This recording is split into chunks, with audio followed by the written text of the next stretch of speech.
Dans How I Met Your Mother, Ted se retrouve comme souvent au bar, avec ses amis, dont Barney qui lui propose des places pour aller voir un combat de robots contre des catcheurs. Alors qu'il hésite à y aller avec lui, Ted va être confronté à leur eux du futur, eux dans 20 ans, pour leur demander conseil. Les Ted et Barney du futur sont catégoriques. C'est la soirée de sa vie, et il ne peut pas se permettre de la rater. Mais au moment de partir, un troisième Ted fait son apparition, et lui interdit de se rendre au combat. Ce Ted, c'est le Ted dans 20 heures, qui avec son poignet amoché et son mal de crâne, est persuadé que la soirée fait partie des pires de sa vie. Et si nous pouvions nous concerter, nous-mêmes, afin d'être sûrs de faire le bon choix? Cela nous rendrait-il plus heureux, car les mauvaises décisions ne feraient plus partie de nos vies? Ou cela enlèverait-il toute la spontanéité et la magie de découvrir nos meilleurs moments, les rendant fades les uns après les autres? Et quand bien même cela aurait un sens, quelle version de nous choisirions-nous dans le futur, afin de recevoir nos meilleurs conseils? Qui peut savoir ce qu'il pensera dans 20 ans, comment il se sentira demain, et où il sera dans 5 ans? Mais lorsque Ted pense avoir trouvé la réponse à propos de faire un choix, il est déjà trop tard. En effet, Ted est seul, depuis le début. Barney ne lui a jamais proposé quoi que ce soit, et tout cet épisode 20 de la saison 8 s'est déroulé dans sa tête. Je crois que je vais rentrer. Ouais, je comprends. Tu vas pas essayer de m'en empêcher? Et comment j'essaierai de t'en empêcher? J'en sais rien, peut-être en me disant la vie est courte et lorsque tu tombes sur un beau moment excitant et complètement dingue, tu dois le saisir tant que tu peux avant qu'il s'envole. Ted, ce moment s'est déjà envolé. Cette histoire de raz-de-marée du Minnesota s'est passée il y a 5 ans, c'est juste un souvenir. Et tout le reste ne s'est jamais passé. En ce moment, Lily et Marshall sont chez eux, ils bercent Marvin pour qu'il se rendorme. Robin et moi, on essaie de se décider sur un traiteur. Et t'as passé toute la soirée assis à fixer un ticket pour les robots contre les catcheurs parce que personne pouvait venir avec toi. Regarde autour de toi. T'es tout seul. Ted se retrouve seul alors qu'il cherche à l'éviter depuis le début de la série, en cogitant trop sur les choix à faire et les décisions qui dessineront son futur. Il nous apprend à travers cet épisode quelque chose de simple. Saisir les opportunités tant qu'il en est encore temps, certes, mais surtout que rechercher un sens constamment quant à son futur peut parfois s'avérer contre-productif. Alors la prochaine fois qu'on vous propose un combat de robots contre des catcheurs, n'hésitez pas une seule seconde. Absence totale de générique audio, j'ai pas tenu mes promesses de l'épisode précédent. Désolé. Il est toujours en cours de préparation, ça arrive bientôt. Bisous mes frelons. Bonjour à tous, on se retrouve donc pour le 3e épisode du podcast Tu seras où dans 5 ans.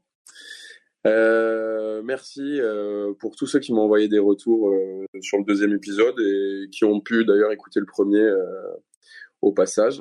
Ça fait plaisir, même si encore une fois, comme je dis à chaque fois, c'est pas forcément le but. Le but c'est qu'on puisse se réécouter plus tard et surtout s'appeler avec les gens qu'on voit pas souvent. Juste avant de commencer, il fallait que je fasse un petit retour pour ceux qui ont besoin des recommandations à la fin des épisodes. Parfois, vous n'avez pas forcément le temps de noter ou quoi que ce soit. Tout est écrit en fait dans la description de chaque épisode. Je me tue à le faire en plus à chaque fois. Donc, De quoi? Je me demandais ça, ouais, c'est parce que j'avais eu je trouvais que les recos étaient cool, et j'étais en voiture quand j'avais écouté le podcast et je m'étais dit ah ouais, j'ai pas de quoi noter, cool. Ben voilà, tout est dans la description, donc n'hésitez pas à aller checker s'il y a des trucs qui vous intéressent. Ben du coup, comme t'es la première à avoir pris la parole, je vais te laisser te présenter parce qu'on a 3 nouveaux invités, donc tu se présentes. Je m'appelle Justine, j'ai 26 ans. Je suis amie avec Jacques depuis le lycée, donc bientôt depuis 11 ans, 11 ans je crois. Ouais, 10 ans. 10 ans. J'aime pas trop me définir par mon travail, mais c'est un peu important quand même. C'est un peu important dans ma vie, donc je suis kiné. Voilà, en gros. Bon, on aura l'occasion d'ailleurs d'en reparler. En reparler. Dans l'actu, comme on a dit tout à l'heure. Bon, ouais. Tu fais pas que de la kiné, Justine. Non. Mais c'est un peu, ça prend un peu de temps dans ma vie quand même. Ouais, beaucoup. Mais non, je fais pas que ça, heureusement. Bref. Ok, merci beaucoup. Si tu veux enchaîner. Ok, bonjour à toutes et à tous. C'est bizarre. Moi c'est Marie, j'ai 27 ans depuis peu. Pareil, j'avais pas fait le calcul comme Justine, mais il y a plus de 10 ans qu'on se connaît avec Jacques et Justine aussi, parce qu'en fait c'était à la même époque. Je suis originaire de Bordeaux, enfin à côté de Bordeaux, où j'ai grandi, j'ai resté jusqu'à 20 ans. Et maintenant, j'habite depuis un peu plus d'1 an et demi à Bogota, en Colombie. Et bon, voilà. Et il faut aussi qu'on parle du travail, c'est ça. Du coup, moi aussi, ça prend une place dans ma vie, mais heureusement, je donne pas la place principale non plus. Je travaille dans un bureau d'études qui est spécialisé dans l'amélioration des services essentiels. Donc, on travaille sur l'accès à l'eau potable, l'assainissement, la gestion des déchets dans les pays en développement. Voilà. Et je suis ravie d'être là où je suis. À Bogota. En ce moment, ouais. Et aussi en ligne aujourd'hui. Oui, je l'avais pas dit ça, mais moi aussi, je suis contente d'être invitée ce soir. Hein. Et sinon, voilà, c'est un peu dur de se définir soi-même. Je pense que le travail, au moins, c'est un peu plus neutre que de se donner des adjectifs. Mais voilà, en gros. Juste, Marie, il y a une question, je pense que tout le monde se pose. Il est quelle heure à Bogota actuellement? Il est 13h13. Il n'y a pas un jeu de mots avec ça? 13h13, heure de cheval. Ouais, il est midi. 13h13, midi.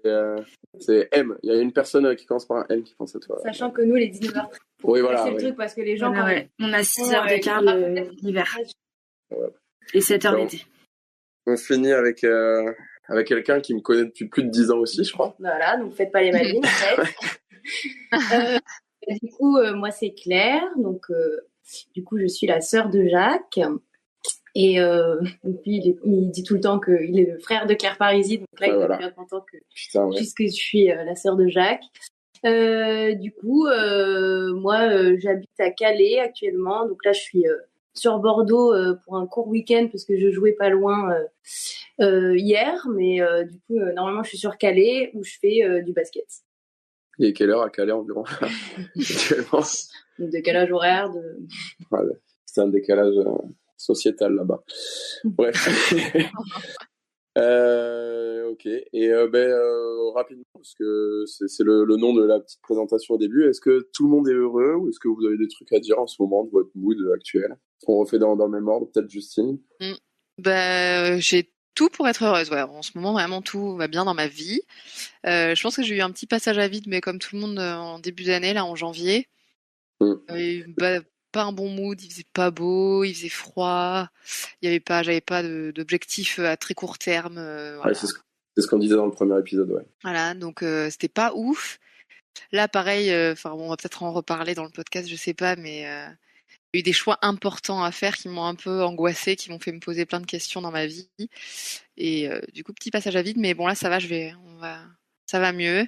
Et j'ai tout pour être heureuse, du coup, j'ose pas trop me plaindre non plus quand même. Voilà. Donc en gros, plutôt positif quand même. Bon, trop bien. Marie?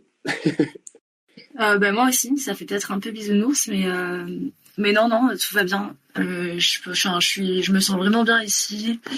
J'ai construit un cercle de proches vraiment chouette et je pense que ça c'est ce qui est pour moi le plus important, de me sentir entourée et de pouvoir évoluer individuellement dans un cercle que j'aime.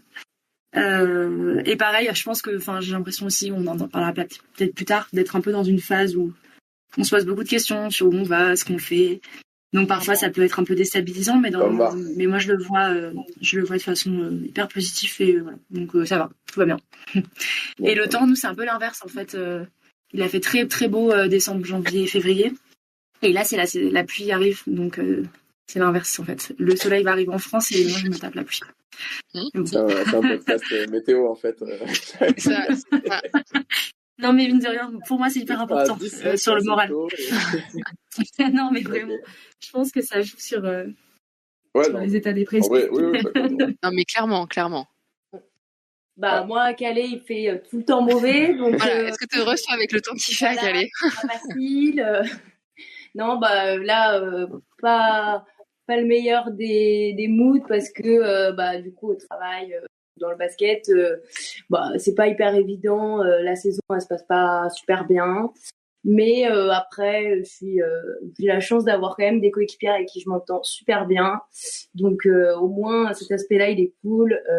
Je peux même si l'entraînement se passe pas super bien. Après, on se retrouve, on fait des bouffes et tout. Donc, c'est cool. Et ça me permet de me dire que voilà, il reste encore quelques mois à tenir et après, je verrai vers un autre. C'est ciao.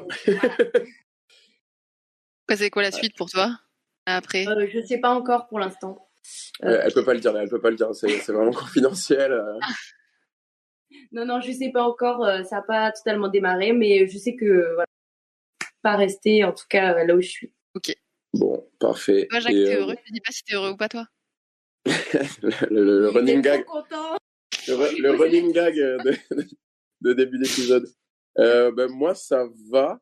Pas autant que dans l'épisode 2. J'ai l'impression de faire un bilan du coup à chaque fois. Pour la simple raison que je me suis blessé pour la 2000e fois de ma vie et de la saison quasiment au final. Donc là, j'ai une grosse entorse à la cheville qui fait que je suis immobilisé de ouf. Déjà, je peux plus faire de sport comme je veux. Et surtout, je peux pas aller travailler pendant au moins 2 semaines là, parce que même si je commence à remarcher correctement avec la botte, je peux pas garantir à 100% la sécurité des élèves en fait avec ça, parce que je suis pas maître de mon corps à 2000%. Donc pour l'instant, je fais pas grand chose et ça m'a un peu cassé, parce que là, la fin de saison, même si on vit pas la meilleure saison non plus cette année. Pour X ou Y raison, et nous au niveau amateur. Là, il y a les phases finales qui arrivent et tout, et je me faisais un peu joie de pouvoir vivre ça, et puis là, je vais devoir le vivre un peu par procuration à travers mes coéquipiers, donc un peu relou, mais sinon après, mis à part ça va, là, on est sur plein de projets à l'école, je suis en train de me poser des questions, il va falloir que je fasse des choix sur mes projets pour l'année prochaine, donc on en rediscutera aussi après. Donc voilà. Des choses quand même positives qui arrivent dans l'ensemble. Ça te permet de développer ta carrière de roi du podcast aussi, j'imagine. Oui. Ça. Du coup, normalement, du temps là-dessus. Normalement, j'en fais 2 ce mois-ci parce que j'ai le temps. Et oui. Donc voilà, le premier du mois de mars. Faire habituellement. Ah putain, mais en plus, c'est ça que je voulais dire en intro aussi. C'est que du coup, j'allais tenter à passer sur 2 par mois à peu près. Parce qu'au final, là, j'ai commencé à prendre la main et tout, au niveau montage, ça prend moins de temps que sur le premier, où c'était un peu plus compliqué, et puis il fallait tout lancer sur le premier. Et normalement, si tout va bien, là, il commence un peu à prendre forme.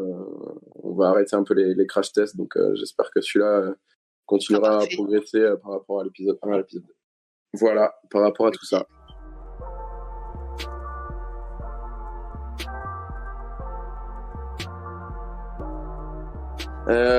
On va pouvoir passer au débat. Du coup, je vous avais un petit peu envoyé, comme d'habitude. La question principale aujourd'hui, c'était quel est votre rapport au choix ? Depuis le début du podcast, on fait que teaser ce truc par rapport au choix qu'on a à faire un petit peu dans nos vies, etc., etc. Donc c'était pour avoir un petit peu votre ressenti par rapport à ça.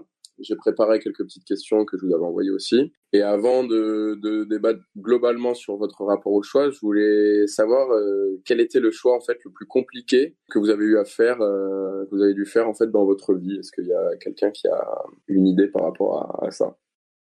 Moi, vraiment, rien de fou, mais je pense que le premier truc qui me vient, c'est choisir, tu vois, à la fin d'une saison. Comme je disais tout à l'heure, là, je sais pas encore ce que je vais faire la saison prochaine. Faire le choix quand tu as différents projets qui viennent à toi. Moi, c'était le cas quand je suis sortie de centre de formation, donc quand j'avais 20 ans. Donc, il fallait choisir mon premier club professionnel. J'ai eu la chance d'avoir le choix entre plein de propositions. J'avais 4 propositions et c'était hyper compliqué pour moi. C'est quand même un moment important. Ton premier contrat, c'est quand même, ça peut définir pas mal ta carrière. Donc, c'était difficile. Après, je me rends compte maintenant que j'avais beaucoup de chance d'avoir 4 choix, parce que maintenant, quand même, quand les années s'enchaînent, tu te rends compte que ça se restreint, qu'il n'y a pas beaucoup de place. Donc voilà, moi je dirais que c'est ça, mais après. Puis c'était en plus un choix compliqué à faire, d'autant que tout le monde avait, les différentes personnes de ton entourage avaient en plus des avis différents aussi, et pouvaient pas forcément à chaque fois répondre Enfin, il y en avait Ouais. pas un qui se départageait plus que les autres, donc c'était difficile à. Ouais. Bah, moi, ça m'a aidé de pouvoir, tu vois, demander aux gens, et c'est un peu une technique, je trouve, quand j'hésite entre différentes choses. Enfin, je sais que je demande beaucoup l'avis proches ou de mes amis, ou des gens qui ont pu être dans la même situation que moi. C'est vraiment un truc que je fais beaucoup. Même si voilà, j'ai instinctivement un petit truc qui me vient, mais je trouve de pouvoir demander l'avis aux gens, ça m'aide vraiment à prendre des décisions. T'avais déjà un agent à cette période-là? Non. Non, donc en plus, ouais. Donc, il n'y avait pas un professionnel vraiment pour encadrer un peu tout ça aussi. Ok. Marie, est-ce que toi le choix d'être partie à... Je pense que ce serait celui-ci. Après, c'est quand la façon dont tu poses la question, j'aurais tendance à dire je sais pas, j'ai pas vraiment une choix cornélien non plus à mon âge actuellement. Mais oui, non, c'est un choix de vie, clairement. Enfin, je pense que plus qu'un... Oui, c'est une décision importante de se dire est-ce qu'on saute vraiment le pas pour aller vivre quand même loin des proches. C'est surtout ça. Donc oui, je pense que ça a été un choix de se dire est-ce que je fais ce choix-là qui est quand même hyper perso, de se dire moi je vais vivre ce que j'ai à vivre là-bas, et en laissant aussi du monde en France. Et puis tu l'as pas vécu comme un choix compliqué au final? En fait, c'est pour ça que je sais même pas si je le placerais comme un choix, parce que c'était pas vraiment une situation où j'ai eu plusieurs options comme Claire, où il a fallu que j'en choisisse une. C'était plutôt oui, c'est un choix de se dire je m'en vais, mais c'est moi qui ai envie de partir, donc ouais. Je veux dire, j'ai pas été face à une balance, est-ce que je pars ou pas, c'était plutôt une initiative, et après donc j'ai fait le choix de suivre cette initiative-là, cette idée-là. Après, je pense que ce qui a été peut-être aussi un autre point un peu complexe dans cette décision-là, c'est que je dis que c'est un choix individuel, mais je suis partie avec mon copain, et ça, c'était pas non plus évident de se dire voilà, en fait, on part parce que c'est moi qui ai une opportunité, et lui, il trouvera ici. Enfin, ça, c'était quelque chose c'était des discussions qu'on avait déjà eues, de se dire le premier qui trouve quelque chose, on part ensemble, et l'autre suit. Mais c'est pas forcément simple de se dire en fait c'est moi qui impulse le truc. Ça aurait été presque plus simple de suivre, parce que tu te poses peut-être moins de questions de est-ce que ça va aller pour lui, est-ce que tu vois. Donc ça, c'est aussi un choix on va dire au niveau personnel,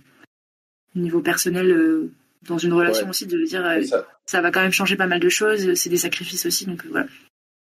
Mais je regrette pas le choix, c'est la question. C'est le plus gros dilemme du choix. C'est qu'un choix, ça n'a pas des répercussions uniquement sur ta vie à toi, quoi. Ouais. En tout cas, essayer de déranger le moins l'autre ou les autres. Et du coup, c'est aussi, c'est drôle que tu dises que tu aurais préféré peut-être suivre et du coup t'adapter plutôt que imposer quelque chose, du coup. C'est ça qui t'a dérangé. Ouais, je sais pas si j'aurais préféré, c'est un peu compliqué de savoir ça quand tu l'as pas vécu, mais je veux dire que être la personne dont le choix va impacter l'autre, c'est pas forcément toujours facile d'avoir ça, de prendre cette responsabilité, quoi. Ouais, je suis carrément d'accord avec toi. Moi, je pense que ça j'aurais eu la même problématique que toi. Cette sensation-là de devoir un peu m'imposer, quoi. Enfin, imposer ma vie et mes choix, quoi. Je comprends. Mais toi, justement, dans ce genre de situation, et si tu dois le transposer à quelque chose qui t'arrive maintenant, Justine, même si, je sais pas si on peut le dire là, pour ta future maison. Oui, c'est pas un secret. C'est pas un secret. J'allais peut-être en parler.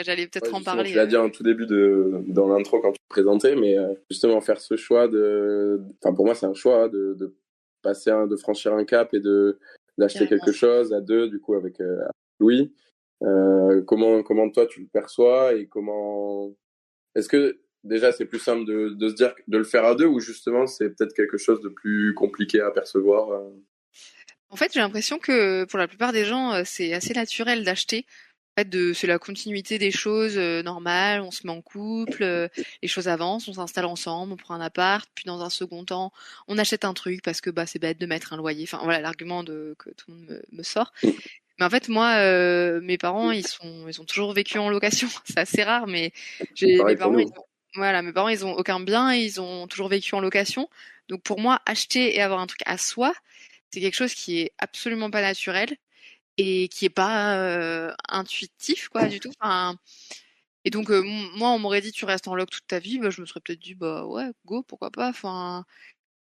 Pour moi, c'est un réel engagement d'acheter quelque chose parce que tu t'engages quand même pour beaucoup d'années, tu donnes beaucoup d'argent chaque mois, c'est quand même pas c'est pas une décision que tu prends. Alors que la plupart des gens à qui j'en parle, ils me disent mais non, mais c'est pas grave, ta maison si ça va pas, tu la revends et puis tu repasses en location. Ouais, mais en fait non, moi c'est pas du tout un truc qui est aussi simple. Je trouve que c'est extrêmement angoissant et la plupart des gens à qui j'en parlais ne comprenaient pas mon point de vue et je me disais mais putain mais je suis anormale ou je sais pas mais Non, mais on est dans le même mood parce qu'on a tout simplement pas l'habitude, toujours vécu sans forcément de bien ou quoi que ce soit. Donc, ça fait pas partie de notre quotidien de se dire ah ben c'est notre maison. ouais. Et puis oui, vas-y Marie. Non, j'allais dire de ce que tu es en train de raconter, je pense aussi qu'il y a quelque chose qui entre en jeu, c'est qu'il y a des facteurs de choix qui sont externes et qui sont hyper sociaux. C'est-à-dire que tu vois, comme tu dis, ah oui, c'est ce que t'es censé, c'est ce qu'on attend de toi, donc peut-être que ça va rentrer dans la liste de tes pour et contre, alors que tu aurais pas forcément pensé ça. Enfin. Ah non, c'est clair qu'il y a une pression sociale. Et puis, je change un peu je sors un peu du cadre. Mais c'est là du fait d'avoir dit qu'on a acheté une maison. Mais dans ma famille, mais c'est un enfer en fait. Les gens, non, ils se rendent pas compte. Ils me commencent à nous sortir. Ah, mais du coup, vous allez avoir 3 chambres, donc vous allez pouvoir avoir des enfants, donc vous allez. Mais stop en fait. Enfin, laissez les gens tranquilles quoi. Tu peux très bien avoir une maison, avoir 3 chambres et même faire une salle de sport, faire une salle loisir, faire une salle. Je sais pas. C'est pas parce que t'as 3 chambres que t'es obligé d'avoir des gosses. Et je trouve que les gens ils se rendent pas compte parce que c'est pas malveillant. Enfin, je vois les gens qui me disent ça, ils sont pas du tout malveillants, mais juste. Ils se rendent pas compte que on n'est pas obligé de faire ce que la société attend de nous et de faire comme tout le monde. Enfin. Ouais, t'as bien raison. Il s'appellera quand même comment ton enfant Non, mais je trouve ça, ouais, je sais pas. Donc je pense que le choix, ça paraît risible parce que, ça paraît très risible de dire c'est le choix le plus compliqué que j'ai eu à faire dans ma vie. Je pense pas que ce soit le choix le plus compliqué que j'ai eu à faire dans ma vie. Ça paraît peut-être risible de dire que c'est un choix compliqué. Mais pour moi, c'est un truc compliqué, quoi. Oui, parce que c'est un choix, entre guillemets, de confort. Si tu as la possibilité de te dire, bon, est-ce que j'achète ou pas, c'est que. Voilà, c'est un choix. Bien dans je vois ce que tu veux dire. Tu n'as pas envie de te plaindre, mais ça reste quand même. Un truc de privilégié, quoi, de dire c'est un choix compliqué, oui, voilà. Est-ce que j'achète alors que. Voilà. Non, problème de riche, comme on dit. Voilà, c'est exactement ça. Je suis une privilégiée, déjà, si je peux dire que je peux. Exactement ça, je suis riche. Non, pas du tout. Mais voilà, ça serait un problème de privilégié. Et c'est un peu ce que mon copain me dit. Il me dit pas que c'est un problème de privilégié, mais il me dit, mais tu te prends la tête pour des trucs qui valent pas le coup de se prendre la tête. Et peut-être, hein, mais voilà, moi c'est. Et parce qu'il a une approche différente aussi. Ouais. Oui, je pense parce que lui, ses parents sont propriétaires. Voilà, ses parents sont propriétaires, donc pour lui, il allait acheter. Enfin, je pense qu'on reproduit vraiment le schéma. On reproduit souvent le schéma familial, quoi. Et du coup, moi, je reproduisais un peu le schéma. Et puis t'as pas, peu importe, je veux dire, il y a pas, peu importe l'importance du choix, c'est toi comment tu le vis. Je veux dire, t'as pas à te justifier que ça te prenne pas la tête. Je veux dire, c'est ton rapport à toi au choix. Peut-être que justement, si tu mets beaucoup de cœur et du coup, ça te perturbe davantage. Mais en même temps, je suis contente de ce choix. Hein. Ça paraît hyper négatif, mais je suis quand même contente de ce choix finalement. Mais c'est juste que c'est quelque chose, c'est une grande étape de vie, quoi. Je trouve, alors que pour plein de gens, c'est normal, quoi. C'est rien de, c'est rien de grave, alors que pour moi, c'est quelque chose d'important, quoi. Et surtout, comme tu dis, avec tous les facteurs externes qui, au final, ils sont associés, les pressions sociales, les questions sur ton futur aussi, ça peut crisper. Moi, je sais que c'est un peu ce que je disais dans l'intro que c'est tout à l'heure. Mais le fait de se poser des questions sur quel sens ça va apporter plus tard pour toi, etc. Je trouve que cette question de acheter un bien, elle est importante dans le sens que tu mets à ta vie. Ouais. Voilà. Moi, si j'avais un choix le plus compliqué, pareil, je sais même pas. Je crois que si je crois que alors pas celui le plus compliqué, mais du coup ça rejoint la deuxième question, celui qui a le plus d'impact, que ce soit positif ou négatif. Mais je pense que c'est celui d'avoir vite compris qu'il fallait arrêter médecine. Comment ? Changer de voie ? Ouais, je pense. Ouais, j'étais sûre que t'allais parler de ça, ouais. Je pense que je mets celui-là en temps 1. En fait, au début, j'allais dire le choix le plus compliqué pour moi, c'était d'arrêter d'entraîner pour mes études. Mais en fait, justement, c'est un peu imbriqué. Le fait que j'avais arrêté d'entraîner en première année d'études après le bac, ça m'a fait me sentir pas bien, me faire rendre compte de plein de trucs. Et du coup, après, en plus, j'ai changé de voie. Mais de pas me dire, bah, vas-y, je m'embourbe en fait dans un truc parce que j'ai pris ça comme choix. En fait, faire le choix de renoncer à un choix techniquement, parce que j'avais fait un choix en post-bac avec c'était pas APB nous, ça s'appelait non si nous c'était APB et C'était maintenant APB, c'est ouais. Parcours. Ouais. Donc avec APB de mettre au final passer 101, mais au final de me permettre de trouver après en bio, même si c'est pas incroyable ça, mais surtout après de pouvoir avoir ma licence, de rentrer en master, de faire un métier que j'aime aujourd'hui et tout. Donc je pense que c'est le choix le plus important que j'ai pu faire dans ma vie, je pense, ouais. Ouais, mais dans un sens, c'est même pas un mauvais choix parce qu'au final, ça t'a permis, enfin, t'es retombé sur tes pattes, t'as trouvé quelque chose qui, enfin, et puis je pense pas que ça t'ait rien apporté non plus. Enfin, je sais pas comment tu vois, mais est-ce que ça t'a vraiment rien apporté d'être en médecine même ce temps assez restreint? Parce que t'étais quand même avec tes amis, tu vois, t'es comme, enfin. En fait, c'est là où c'est à la fois un impact ultra positif et ultra négatif. Ultra négatif parce que je faisais pas du tout ce qui me plaisait. Mais après, positif dans, forcément, déjà, j'ai fait des rencontres. Déjà, de faire ça m'a permis de pas faire au final une L1 bio, par exemple, professionnelle, et de passer par la passerelle. Donc, j'ai de nouveau rencontré d'autres personnes. Donc, forcément, en fait, ça a eu un impact ultra positif. Et les gens que je côtoie encore actuellement, c'est les gens que j'ai rencontrés justement grâce à cette licence. Enfin, vous depuis le lycée, mais grâce à ma licence de bio, passerelle, puis après, du coup, L2, ça fait partie de mes amis vraiment très, très, très, très proches. Donc, non, je pense que c'est celui qui a eu le plus d'impact. C'est pour ça que je dis. Donc, dans tous les cas, je regrette pas ce choix-là, hein, franchement. Ça a fait ce que je suis devenu, voilà. Mais voilà, j'avais pas envie d'être cliché, mais oui, je pense que ça voilà, t'as pas rien apporté. Chaque choix, y a pas, enfin, oui, tu peux avoir des mauvais choix, mais chaque choix t'apporte quelque chose. Donc, en soi, il y a pas de, faut pas avoir de regrets sur un truc que t'as vécu, quoi. Je pense que le choix, en fait, je l'avais fait un peu par pression sociale aussi, parce que quand tu dis je veux faire tel métier ou tel métier, quand il y a au final médecin qui est, on va dire, en haut de la pyramide, tout le monde te dit fais ça. Donc peut-être que ce que je regrette par rapport à ce choix, c'est d'avoir été un peu trop influencé et influençable, tu vois.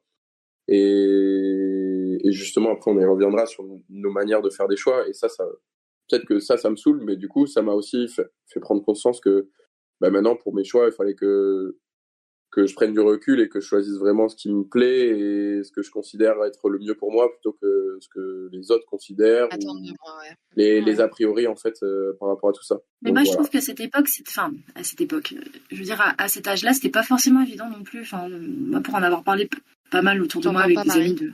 Ah mince. Non, je trouvais aussi qu'à cette époque-là, c'était pas non plus si évident de faire des choix qui allaient avoir un impact hyper important sur notre vie. Ah, c'est bon. Alors. C'est bon. Je répète ou... Je n'entends pas Marie, en fait. Enlève-toi du salon, fais déconnecter l'appel. Et... Moi, je me déconnecte. Attends, je me déconnecte. Comment je me déconnecte? Je raccroche. Disconnecte. Oui. Enfin, putain. On casse la tête, là, avec des maisons, là. C'est bon, c'est un choix facile. Ah, c'est bon, j'entends Marie, là. Ok. C'est bon. Ok. Oui. Non, du coup, je disais juste que je pense qu'à cette époque, c'était pas hyper facile, tu vois. On était, t'es au lycée, t'es un peu, tu t'en fiches un peu, tu t'en fiches un peu de tout, mais bon, on te dit du jour au lendemain, faut que tu prennes une décision qui va avoir un impact énorme sur ta vie. Enfin, moi, je trouvais que c'était un peu difficile. Enfin, c'est carrément difficile. Et du coup, enfin, ça m'étonne. Enfin, moi, je trouve que faut pas que tu t'en veuilles à toi d'avoir fait ce choix-là à ce moment-là, parce que je pense qu'on n'avait pas non plus toutes les cartes en main pour pouvoir faire prendre les bonnes décisions.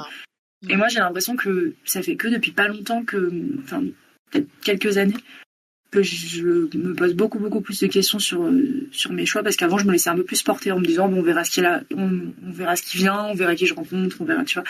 Alors que maintenant, j'ai l'impression que plus on avance, plus on se rend compte que ça peut avoir des répercussions importantes, qu'il faut penser à soi, penser aux autres, etc. Et je sais pas.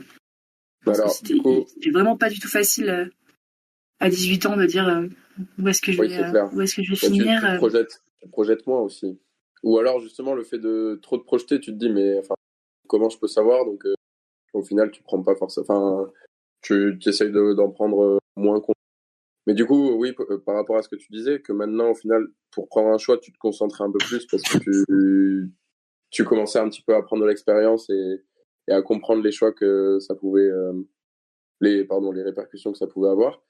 Toi, du coup, quelle méthode t'as pour faire un choix, sur quoi tu t'appuies, sur genre il y a par exemple des gens ils vont faire des listes ou des pour les contre, à quel point j'arrive pas à formuler ma phrase, mais Non, mais j'ai compris. okay. Moi, je pense que, comme disait Claire, je pense que moi, je le garde déjà. Quand c'est important, je le garde pas pour moi. C'est-à-dire que j'ai besoin d'exprimer ce que ça peut impliquer et pour me conforter aussi.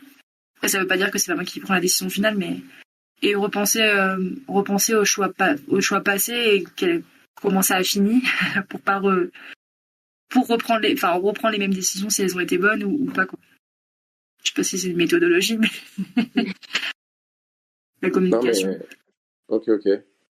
Toi, du coup, Claire, pareil, j'imagine. Ouais, moi, ça. Et après, j'avais fait des livres très théoriques, quoi, des pour et des contre, un peu les basiques, quoi. Mais après, c'est pas au final, tu vois des trucs, mais est-ce que tu en tiens vraiment compte? Enfin, moi, je sais que au final, c'est pas du tout le choix que j'ai choisi, enfin l'endroit que j'ai choisi, c'est pas du tout ce qui correspondait à celui qui avait le plus de pour, parce qu'en fait, c'est pas trop quantifiable non plus, quoi. C'est pas des croix et puis telle croix vaut plus qu'une autre. T'étais juste allé là où il y avait le plus gros salaire. Exactement.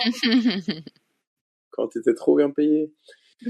Ok. Et toi, Justine, tu fais comment? T'as une méthode Alors moi je pense que je vais être très mauvaise. J'ai une très mauvaise méthodologie. Enfin j'en ai pas, j'ai jamais fait de liste j'ai pas du tout de pour et de contre, mais ouais, je suis pas un bon exemple parce que moi je pense que je fais mes choix par rapport à ce qui va faire le moins de mal autour de moi, rendre les gens autour de moi le plus heureux, le mieux, et je vais pas faire des choix souvent pour moi et ce qui moi va me rendre le plus heureuse, et je prends vraiment beaucoup en compte l'impact que ça va avoir autour de moi, sur mon entourage, les gens que j'aime, etc. Donc maintenant avec mon travail, j'essaye de plus faire ça parce que sinon tu te fais bouffer vraiment en tant que professionnel de santé. Si tu fais tes choix par rapport aux autres, c'est plus possible. Je finirai à 20h, même plus tous les jours, et j'aurai pas de week-end. Donc maintenant je prends des décisions un peu plus pour moi, mais je suis quand même très très très influencée par ce que ça peut impacter autour de moi. Autour de toi. Ouais, je vois. Ouais, donc, moi, je pense que j'étais vraiment pareil. J'ai l'impression que je me retrouve un peu dans ce que tu racontes, et pour le coup là, j'ai l'impression d'être devenue un peu plus mature là-dessus et de penser plus à moi et ce dont j'ai envie, parce que je pense qu'en plus, en pensant à nous, on fait du bien aux autres aussi. Enfin, c'est hyper minuscule ce que je suis en train de raconter. Mais en fait, si tu fais que penser aux autres, tu prends pas des bonnes décisions et même pour les autres, c'est pas bien. Enfin, et puis en plus, tu pourras jamais satisfaire tout le monde, donc tu prends une décision qui plaira peut-être à telle personne, mais qui ira pas à telle personne. Enfin, tu pourras jamais satisfaire tout le monde, donc en fait, ça sert à rien. On peut penser je dis pas qu'il faut penser qu'à soi et devenir égoïste, et devenir de droite. Qu'est-ce qui va me rendre heureuse, moi, et après égoïste. De droite ou de gauche? De droite ou de gauche. Égoïste de droite. Ok, en vrai, je pense qu'on fonctionne pareil par rapport à ça. Et justement là, la période actuelle de ma vie où je me dis je vais prendre plus de temps pour moi, ça a aussi dans mes choix. Et je te rejoins vachement sur le truc du l'impact que ça peut avoir, etc. Et du coup aussi par rapport à ça, c'est aussi pour ça que moi, pour trop demander à mon entourage, c'est-à-dire que j'en parlais à des gens, mais j'essayais de sélectionner les gens où j'étais sûr qu'ils allaient avoir du recul et où ils allaient être objectifs. Parce que le fait d'avoir l'avis des gens, au final, moi, ça a impacté trop le truc. Et des fois, des fois, t'as l'avis de personnes qui pensent, qui prennent la situation en compte, mais qui prennent pas ta personne, qui disent moi si j'étais toi, et ça ne sert à rien. Et par rapport à eux, alors que eux peut-être que ce choix-là va être plus intéressant pour eux, pour leur vie actuelle, mais pas forcément pour la mienne. Et du coup, vraiment ce fait de demander à mon entourage, je le faisais peut-être un peu moins quand même. Que toi t'as pu faire, Claire, ou toi, Marie, tu vois. En fait, je suis en train d'y penser et que j'ai pas demandé Je suis en train de me dire que la méthode, en fait, je peux pas vraiment appliquer. Je sais pas, c'est ça qui m'est venu en premier, mais en fait, oui, t'en parles forcément toujours à quelqu'un. Enfin, après, tu demandes pas un panel de 30 personnes pour ou contre. C'est ça. Mais non, mais parce que tu vois, il y a des personnes qui, au final, se posent 1000 questions. Mais là, parce que là, on parle de choix importants, mais même des fois des trucs mais hyper nazes sur comment je m'habille demain, etc. Quelle veste je vais mettre en fait avec ce jean. Et on te demande à toi, alors tu te dis, mais moi, j'ai pas forcément l'avis sur ça, et c'est à la personne. Et il y a des personnes qui se disent, ah non, j'ai besoin vraiment de l'avis des autres, parce que moi, je suis incapable, entre guillemets, de prendre la décision tout seul ou toute seule, tu vois. C'est ça oui, non, moi, je pensais à des trucs un peu plus questions existentielles. Hein. Je pensais pas à ce que tu vas manger demain. Il y a des gens, pour le citer, Marie, Léo, il est incapable de faire un choix sur, par exemple, un resto. Si tu demandes à Léo, alors maintenant il a progressé là-dessus, mais il y a quelques années, il est incapable. Et Justine, tu disais, moi des fois je suis incapable de faire un choix, même des choix simples comme ça. Et tu l'as dit en plus au début, tu préfères suivre et dire, bon, bah là c'est bon, ils ont fait le choix et moi ça me va, de toute façon je m'adapte, plutôt que de prendre une décision en fait. Faire un choix comme ça, ouais. Mais oui, ben oui, je suis carrément comme ça. Tu as dit que tu progressais par rapport à ça, mais j'essaye maintenant de m'imposer un petit peu, mais pas pour des trucs. Enfin, en fait, j'ai besoin souvent moi je laisse pas forcément les autres choisir, mais j'ai besoin souvent quand je fais un choix d'avoir la validation des autres. Ça c'est, je sais ce que je vais prendre comme décision, je le sais, mais j'ai besoin que les gens me disent ouais, ok, c'est bien, tu prends la bonne décision, et c'est nul quoi, parce que si t'es ok avec ça, c'est le principal quoi. Si ça te rend heureux, c'est le principal. Mais non, j'ai besoin de cette validation. C'est débile. Mais qu'est-ce qui Moi, je pense que je suis comme ça encore pour des choses pas importantes. Mais pardon. Vas-y. Non, je pense que je suis encore comme ça pour des choses pas importantes. Typiquement là, l'exemple que tu donnes, quel resto on choisit, ce qu'on fait ce week-end, j'ai plus à suivre. Après, si c'est des questions vraiment de choix de vie, comme tu dis, où est-ce que tu vis, sur quoi sur quoi tu travailles, qu'est-ce que tu vas. Là-dessus, non, c'est hyper perso, quoi. Mais après, moi aussi, j'aurais tendance à aller vers la majorité pour... Pourquoi ? C'est parce que les choix importants, on est capable au final de les faire, alors que les trucs un peu... Ah ouais. Mais oui, clairement. Quotidien... Parce que tu t'en... C'est-à-dire que tu t'en fous, au fond. Enfin, là, tu vois, tu parlais d'un resto. Enfin, tu peux être totalement indifférent aussi. Moi, je sais que quand on part en vacances, s'il y a un truc qui m'importe, si je vais faire le choix. Si je m'en fous. Après, à moi de pas. C'était vraiment nul ce choix que vous avez fait. Oui, mais il y a des gens, ça aussi. C'est vrai que choisir un truc, ouais. Mais ils en ont, tu vois, tu leur demandes ce qu'ils en pensent, ils gardent un peu pour eux parce qu'ils se disent est-ce que c'est le choix qui convient à tout le monde, j'ai pas envie de l'imposer, de m'imposer. Et au final, après, ça fait partie de la vie de groupe aussi de faire des compromis et tout, mais il y a quand même des gens qui sont bloqués carrément de proposer, de faire une proposition pour qu'elle soit choisie en fait par ok, donc par rapport en fait à l'idée de faire un choix, il y a moins de choses qui vous bloquent, si ce n'est toi Justine, tu disais avoir la validation des autres, quoi. Pas pour tout, mais pour pas mal de choses. J'essaie de travailler sur ça aussi et de me dire toi ça te rend heureuse, c'est bon. Mais ouais, j'ai un petit peu, mais comme Claire, je pense, pour des trucs insignifiants, souvent je m'en fous en fait. Donc des fois je suis parce que je m'en fous. Enfin, choisir un resto, bon, c'est pas très très grave. Enfin, je m'en fous un petit peu, mais je donne pas mon avis parce que ça m'importe peu, quoi. C'est pas parce que je veux pas donner mon avis parce que j'ose pas. Ok, je capte. Et moi, je pense que ça va aussi avec la responsabilité, c'est-à-dire que tu vois, j'y pensais tout à l'heure quand tu nous as envoyé le pitch. Je suis en train de dévoiler les secrets du podcast qu'on a eu en avance, c'est des questions. Que bizarrement, par exemple, si j'ai un choix à prendre, par exemple au taf, où je dois y engager ma responsabilité, je vais facilement arriver à le faire, c'est-à-dire que je vais faire les choses pour que ça avance. Alors que parfois, je vais rester 15 ans devant un menu à me dire qu'est-ce que je prends, est-ce que ça c'est meilleur, est-ce que je vais pas regretter. Parce qu'en fait, c'est pas très important. Et bizarrement, comme tu dis, c'est hyper paradoxal parce qu'en fait, plus c'est important, plus j'arrive vite. Et peut-être que si c'est pas important, je me laisse plus porter. Je me dis parce que c'est évident peut-être. Et toi, tu prends quoi? Tu vois, genre, je sais pas.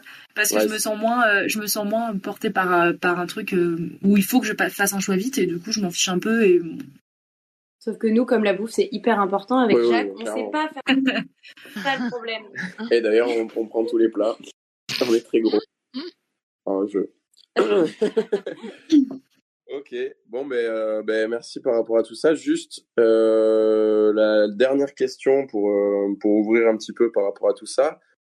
C'était quoi, vous, votre dernier choix que vous avez eu à faire ou que vous devez faire actuellement, justement, dans votre vie? Un choix important ou moins, hein, là, justement, on a mis un petit peu en parallèle les degrés d'intensité du choix.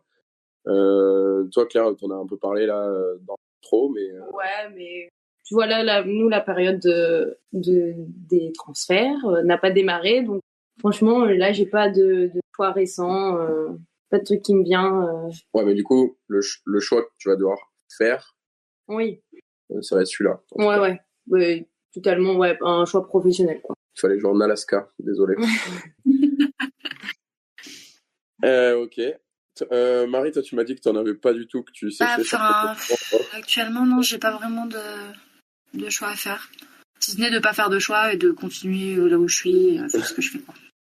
C'est un choix aussi. Bon choix de ne pas faire de choix. On part dans des trucs là. Super méta. Oh là là.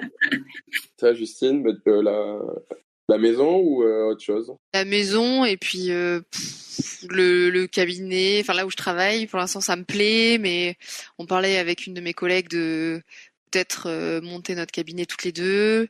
Je sais pas, parce que j'aimerais bien peut-être bouger à l'étranger à un moment donné, parce que je sais pas où j'ai envie de travailler. Enfin, Acheter une maison à l'étranger aussi ou pas? non, parce que en gros, je suis en train de faire une formation en kiné là où je vais pouvoir me certifier. Et ensuite, si on veut être instructeur dans ce domaine-là, il faut partir 6 mois à l'étranger, pour avoir un diplôme reconnu et pouvoir être instructeur. Ça coûte cher, faut partir plusieurs mois à l'étranger. Je sais pas si je vais le faire, je sais pas quand je vais le faire, mais du coup, si je peux pas en parallèle monter un cabinet et m'investir dans un cabinet, si je m'en vais pendant 6 mois, quoi. Donc, Ouais.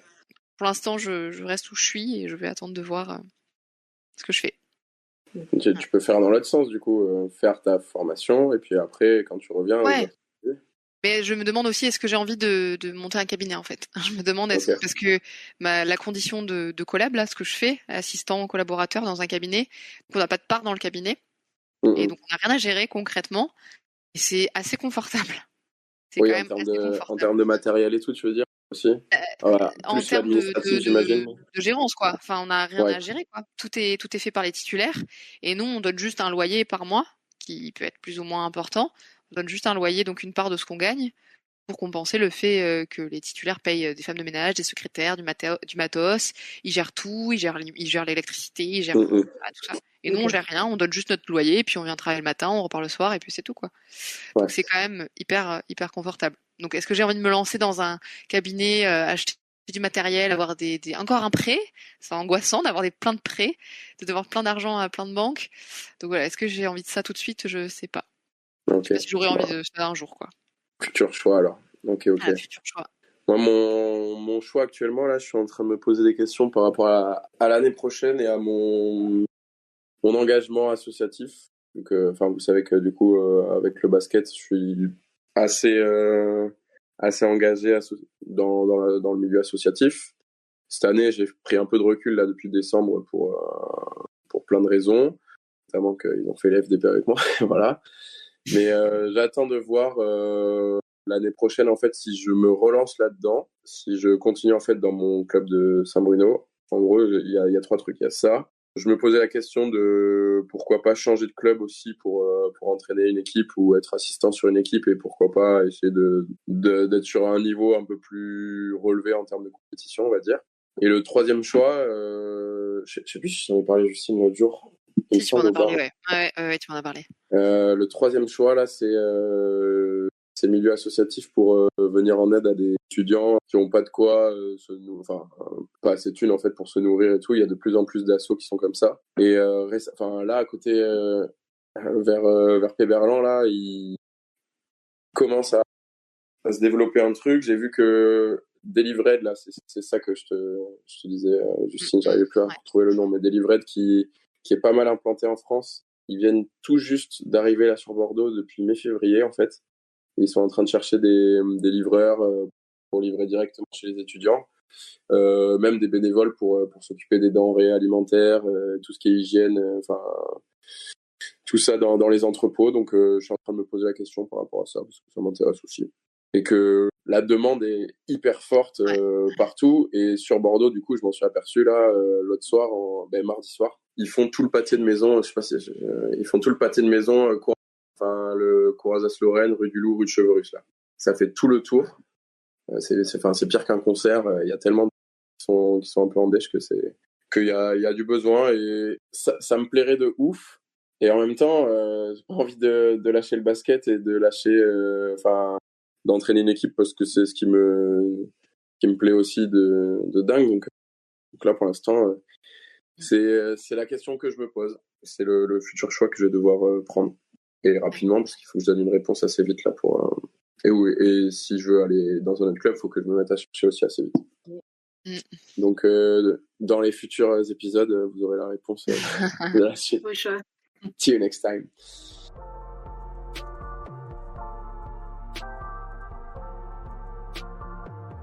Donc, on va pouvoir passer au jeu à présent. Le jeu d'aujourd'hui s'appelle Le Mytho de Ouf. C'est un jeu que Oda et Dako ont fait sur leur chaîne YouTube. C'est deux humoristes qui ont leur chaîne eux aussi. Le principe du Mytho de Ouf, c'est de participer à un débat et de déterminer quel est le mytho. Donc, quel est l'imposteur parmi nous. Chaque joueur va recevoir le même débat que je vais vous envoyer, sauf un qui n'aura rien et qui sera donc le mytho de ouf. Son but à lui, le mytho, c'est de s'insérer dans le débat comme si de rien n'était. Et chacun notre tour, en fait, sans dire l'intitulé du débat, on va justement débattre avec une ou deux phrases seulement. Une fois qu'on aura fait 3 tours chacun, 3 tours de table, on va voter pour celui que l'on trouve le plus suspect et où on trouve qu'il n'avait pas le débat. Donc, par rapport au point, on donnera 1 point à chaque joueur qui a trouvé le mytho. Donc 1 point par bonne réponse. Et si jamais le mytho, lui, il n'est pas démasqué à l'unanimité, il prend 3 points. D'accord ? Il y a aussi un point bonus, ça faut pas que je l'oublie, il y a un point bonus si le mytho est capable de donner le thème à la fin du débat. C'est-à-dire, il n'a pas été cramé ou il a été cramé, on lui donne quand même la possibilité de trouver. C'est quand même assez compliqué, mais c'est pas impossible que ça arrive. Voilà, on fera normalement 3 manches, soit 4 si vraiment on va très vite, mais je pense que ça sera vraiment max 3 pour l'instant. C'est bon pour vous ? Yes. Ouais. Ok, donc premier débat. On sait tous la carte que l'on a eue. Normalement, c'est bon pour tout le monde. Ouais. On a dit que c'était Claire qui commençait. Ensuite à Marie, à Justine, puis à moi. Et on fait dans ce sens-là 3 tours en tout. Ok. Ok. Je me disais juste, il peut pas y avoir plusieurs mythos. Normalement, si je dis pas de bêtises, il y a que 1 mytho et 3 qui ont le même sujet. Après, du coup, j'ai pas vu les cartes pour éviter de... Je crois qu'il y a des trucs que j'ai pas Attends, compris, mais allons-y. Ok. Bon, on va se rendre compte vite si t'as compris ou pas. Ouais. Vas-y, c'est à toi de commencer le débat. Et je dis une phrase, on part sur quoi? Oui, voilà, 1 ou 2 phrases. Ton point de vue sur la situation, assez bref. Et puis après, on peut rentrer un tout petit peu plus dans le truc, mais il faut pas trop que ça crame non plus. Ok. Bah, moi, je suis pas vraiment pour ou contre. Je trouve juste que ça dépend vraiment des personnes et enfin des milieux. Genre si, comment dire, si, ça fait pas ça. Si ça dépend des personnalités, quoi. Je sais pas. Ok. À toi, Marie.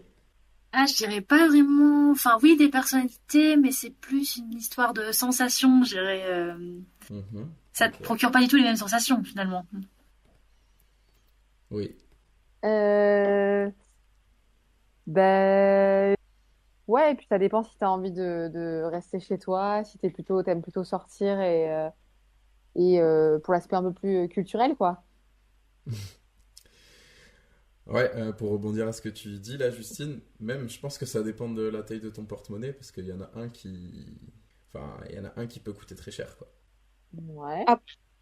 Après, ça dépend aussi. Enfin, moi, quand je disais des personnes, des personnalités, c'était plus, enfin, de l'âge, par exemple. Genre, les jeunes, on va être peut-être moins habitués à ça, alors que bah, enfin, les plus vieux, ils n'ont pas vécu avec ça quand ils étaient jeunes. Du coup, ils ont plus tendance à vouloir aller vers cette option. Vous Putain, voyez ce que je veux stylé. dire? Ok. Bah après, ça dépend. Enfin, si dans le débat, il faut qu'on donne notre préférence personnelle. Moi, j'en ai une clairement définie. Et malheureusement, c'est celle qui demande le plus gros porte-monnaie, comme dit Jacques. Mhm. Que dire de plus? Question. Euh, ouais, moi, à part l'aspect culturel, le fait d'avoir une sortie qui est associée. euh, oui, elle est le porte-monnaie. Qu'est-ce que j'ai pas d'autres arguments Et toi, qu'est-ce que tu préfères? bah, moi, franchement, j'aime les deux. Ça dépend de mon mood. Ça dépend si j'ai envie de bouger. Ça dépend si j'ai envie de rester posée à la maison. Voilà, ça dépend de mon mood.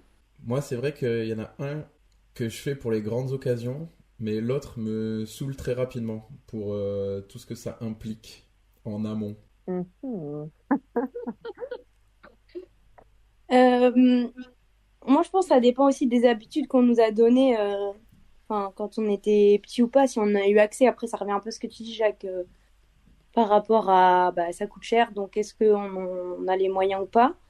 Mais du coup, tu peux avoir plus été sensibilisé à ça, ou d'un autre côté, bah, finalement, ça te fait pas grand-chose, le changement de dimension, on va dire. Mhm. Pour finir le tour de table, il y a aussi un autre, je pense, un autre critère qui rentre en jeu, c'est l'offre du moment. C'est-à-dire que je pense qu'il y a des moments où c'est plus attractif de faire une certaine activité et d'autres moments de l'année où ça ne nous attire pas du tout. Enfin, moi, en tout cas, c'est comme ça. Ouais, je suis d'accord avec toi. Par exemple, l'été, c'est pas folichon, alors que le reste de l'année, tu peux trouver des trucs, ouais, tu peux trouver des trucs chouettes. Et du coup, l'autre option est plus intéressante pour l'été, je pense. Putain, j'ai peur de m'être trompé dans les cartes parce que j'ai l'impression qu'on l'a tous. Ça me tue. Moi, je trouve aussi, mais je crois que ça a déjà été dit, que c'était en termes de sensation, que c'était pas du tout la même chose.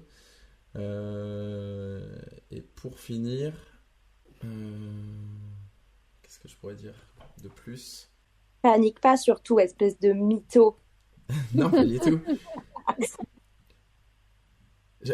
Il y en a un qui est plus facile à faire tout seul que l'autre par pression sociale, alors que pour avoir fait ces deux activités-là tout seul, je trouve que c'est quand même réalisable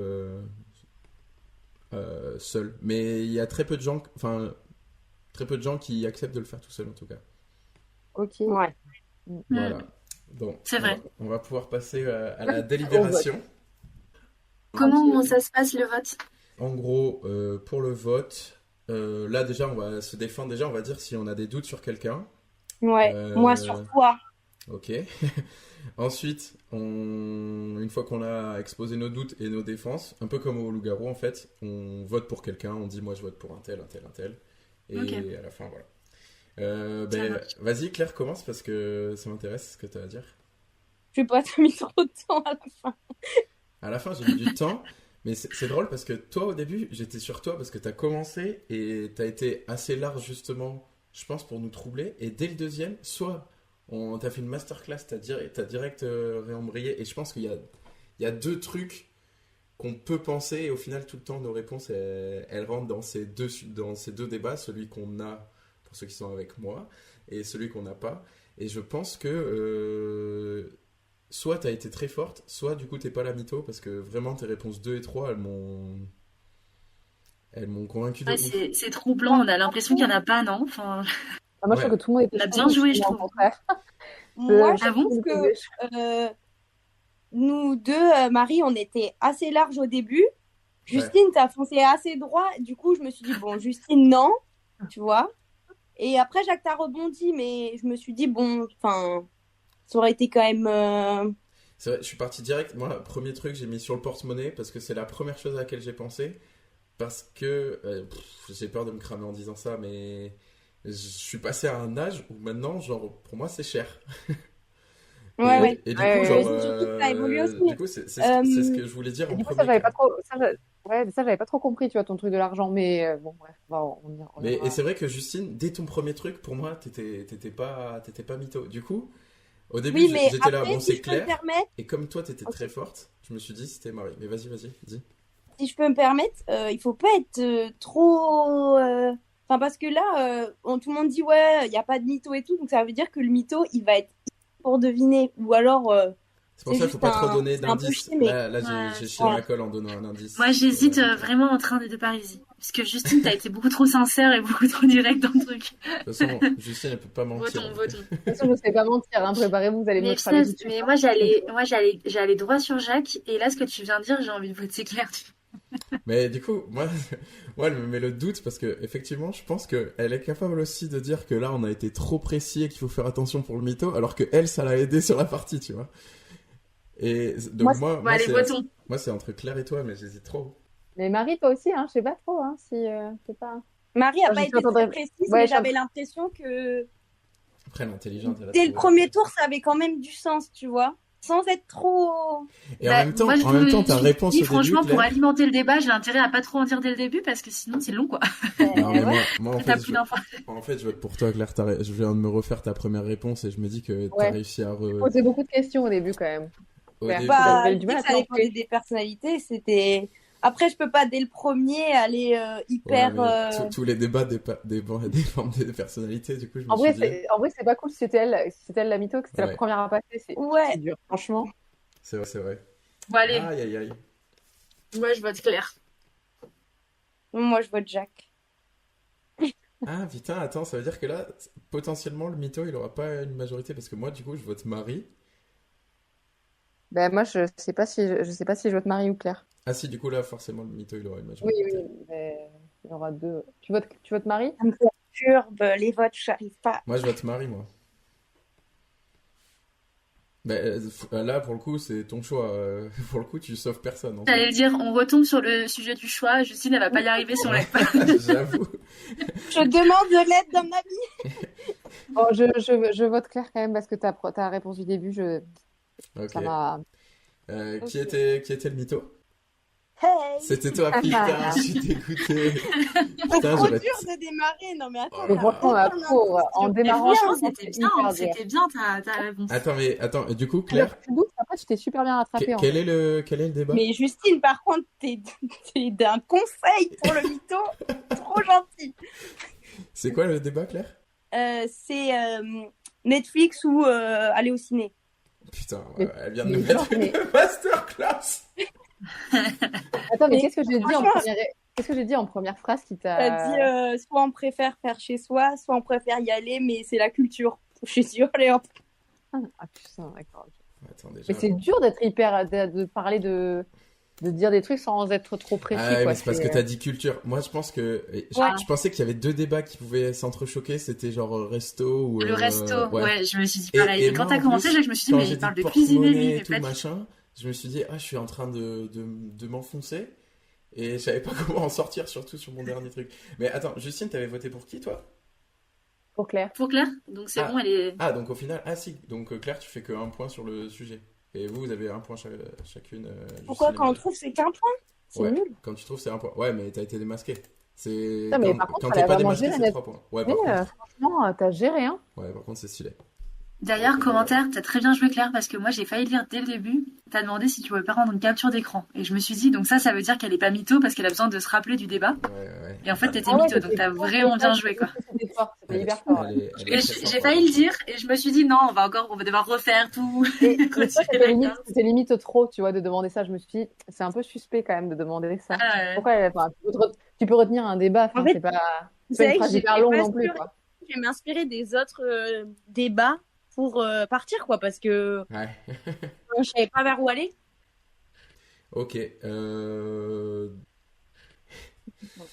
On est Ok, parti. donc manche 2, c'est à Marie de commencer. J'ai juste oublié de dire un truc, c'est que je mettrai les intitulés des débats en description Ouais. si jamais il y en a qui veulent aller voir l'intitulé avant qu'on joue. Après, des fois, c'est tout aussi bien de ne pas l'avoir. Donc voilà, je mettrai tout ça en Laissez description. deviner aussi. Marie, c'est à toi de commencer sur le C'est débat. pas trop précis. Ok, c'est de la Et dans mytho. quel débat? Quel débat? Je commencerai en disant que c'est une question que je ne me suis absolument jamais posée de ma vie. Est-ce que ça suffit pour alimenter le débat? Mhm. Ok. Comme moi, pareil, moi je me suis jamais posé cette question perso. Euh, Mais comment pas trop dire, c'est horrible. Moi aussi je me suis jamais posé cette question et c'est pas quelque chose qui va vraiment impacter ma vie de le savoir en tout cas. Moi, ce que j'ai lu récemment là-dessus, c'est que il y en avait eu plusieurs. Je sais pas si ceux qui ont le débat l'ont dans ce que je dis, mais il y en a eu plusieurs et il n'y en a pas eu qu'un. Donc au final, voilà. J'en dis pas plus. Ok. Ok, moi, j'y connais pas grand-chose. Et un peu comme Marie, mais du coup, ça serait trop répétitif. Je pense que ça pourrait concerner des gens de mon entourage, mais moi, pas particulièrement. Mhm. Ben moi, pour reprendre ce qu'a dit Jacques, je crois aussi. Je suis quasi persuadée que c'est même pas, enfin c'est pas plusieurs, c'est 2. Et du coup, je me demande comment baser ma réflexion sur le débat, quoi. Parce que si on part sur 2 ou 1, c'est pas du tout pareil. Ok. Et ouais, il y en a eu 2 et sans être trop précise. J'ai pas entendu. Ouais, je disais sans être trop précise, je sais pas trop quoi rajouter. Reviens sur la question même du débat. La question même. Du coup, moi je pense que c'est un chiffre soit important. Ok, c'est un chiffre important. Peu important, elle a dit, non? Ah, peu important. Important. Non, Ah, important. important. Important. Ok. Moi, je pense que peu importe la réponse à cette question, la personne qui est concernée dans le débat l'est par contre pas du tout sur le débat actuel en France. Je sais pas comment expliquer. Je sais pas si... Ok. Genre absolument pas concerné par le débat actuel du coup. Voilà. Ouais. Ok. Moi, je pense que c'est comment dire, c'est important, mais c'est un peu tôt, donc enfin, tu disais toi, c'est important, Justine.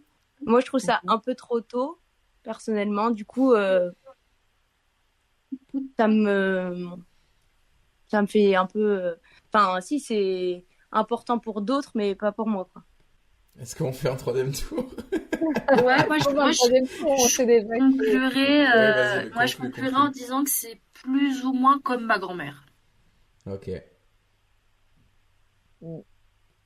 Oui, pour rebondir sur ce que disait Jacques, c'est quelqu'un qui est vraiment pas concerné, qui est plus du tout concerné par ce qui se passe actuellement en France en tout cas, et qu'il a pas pris en compte, je pense, au cours de sa vie du coup.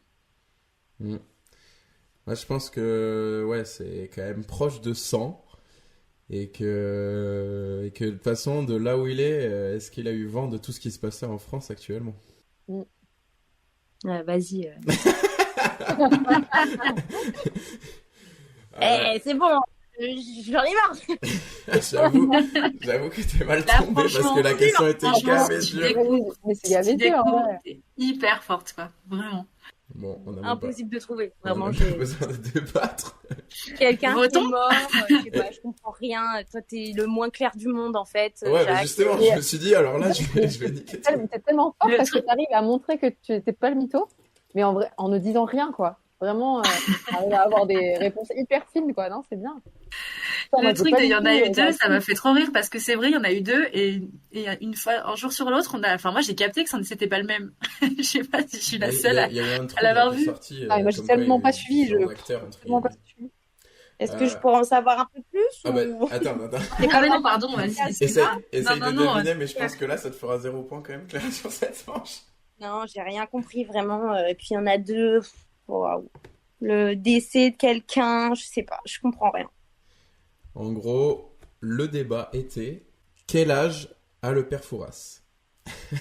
Waouh. Mais comment ça, il y en a eu plusieurs? Ah oui, il y en a eu plusieurs, d'accord, ok. Il y a eu plusieurs pères Fouras. Donc, L'acteur, il a au changé, final, quoi. donc, Ouais. au final, je suis parti sur ça. Ensuite, j'ai dit le truc de la retraite, mais sans parler de la retraite. J'ai dit, bon, j'ai parlé du débat actuel. Ça, Mais voilà. c'était fort. Je sais que c'était la retraite, mais je voyais pas où aller, quoi. J'étais là. Ouais, mais en gros, il est pas Quand concerné. t'as parce qu'il dit est déjà important, trop là, vieux, je quoi. me suis dit, ouais, elle est cramée. Ouais, en fait, C'était le premier, j'ai quand même dit, ça concerne, ça peut concerner ça mes peut proches. concerner ton entourage. J'ai fait Pardon. bizarre.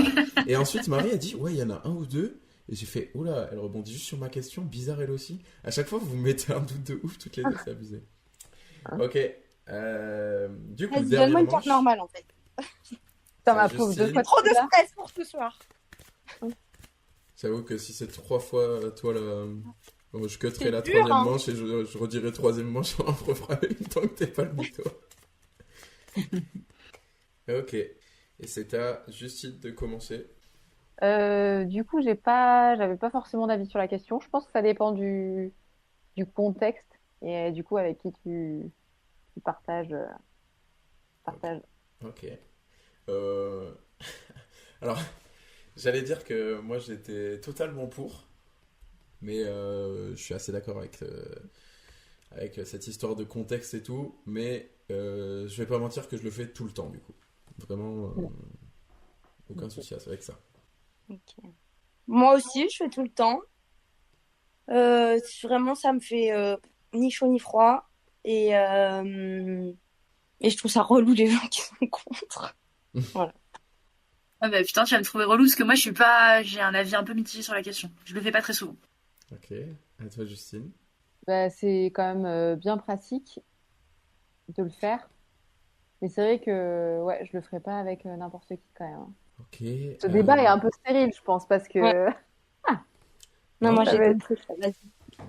Moi, en fait, moi je suis pour, mais tant que tu le fais pas avec tout le monde, en fait. Enfin, tant que tu le fais toi de ton côté, je trouve que je suis pour par rapport à ça. J'y vois pas d'inconvénient. Mhm. Attends, redis ce que t'as dit, Jacques. J'ai dit, tant que tu le fais pour toi et que t'es pas dans le partage avec les autres de ce truc-là, moi je suis pour, Ok. il y a aucun souci à ça. Après, effectivement, l'inverse est plus... Il y a plus débat sur l'inverse, où tu le fais avec Ok. tout le monde. Mhm. Ok. Ok. Alors là, faut vraiment pas être précise parce que j'en connais un qui attend des informations. Non, ouais, ok, mais de toute façon, je termine. Enfin, sur le dernier tour, t'inquiète, je t'en donnerai. Moi, c'est un truc qu'en plus, je suis amenée à faire Mm. souvent. Donc, dans l'urgence, on fait pas de manière, quoi. C'est beau. Ouais, non, mais moi, en plus, je vois très bien ce qu'elle veut dire. Ok. Moi, je vois pas trop. Tu me sens un peu suspecte. Non, mais en plus, je donnerai des bons petits détails qu'on va que comprendre tous les deux, Claire, et je suis ok avec ça. Ben écoute, moi je pense que je partage pas avec les bonnes personnes parce que vu que je le fais pas souvent, c'est qu'on m'a amené à pas le faire quoi, disons. Je suis pas poussée à le faire. Ok. Justine, dernier tour. Ben, pour conclure, je dirais que chacun fait comme il le souhaite, hein, comme il a envie, hein, et que personne juge personne. Ok. Alors, Claire, vraiment, c'est que pour la justification à toi. T'es dans le rush et tout. Il y a le deuxième lancer franc, faut vite faire cette action-là, hop. Ok. Tu vois ce que je veux dire? Bon, ça, c'était vraiment Ouais. un détail. Et ensuite... Ah ouais. euh, Dommage, Marie. Hein. Dommage, Marie. C'est passé à Je ça. connais pas grand chose en basket. D'œil sur Jacques, quoi. Ah ouais, moi je suis même pas sur Marie, mais on continue quand même. Sinon, je dirais... Non, mais je vais m'arrêter là-dessus. Tant que j'ai convaincu Ouais. Claire, c'est bon. Putain, qu'est-ce que je peux dire? Après, on peut faire en Bluetooth. C'est vrai. Oh, bien joué. Marie est perdue. Bluetooth. Eh oui, c'est une expression.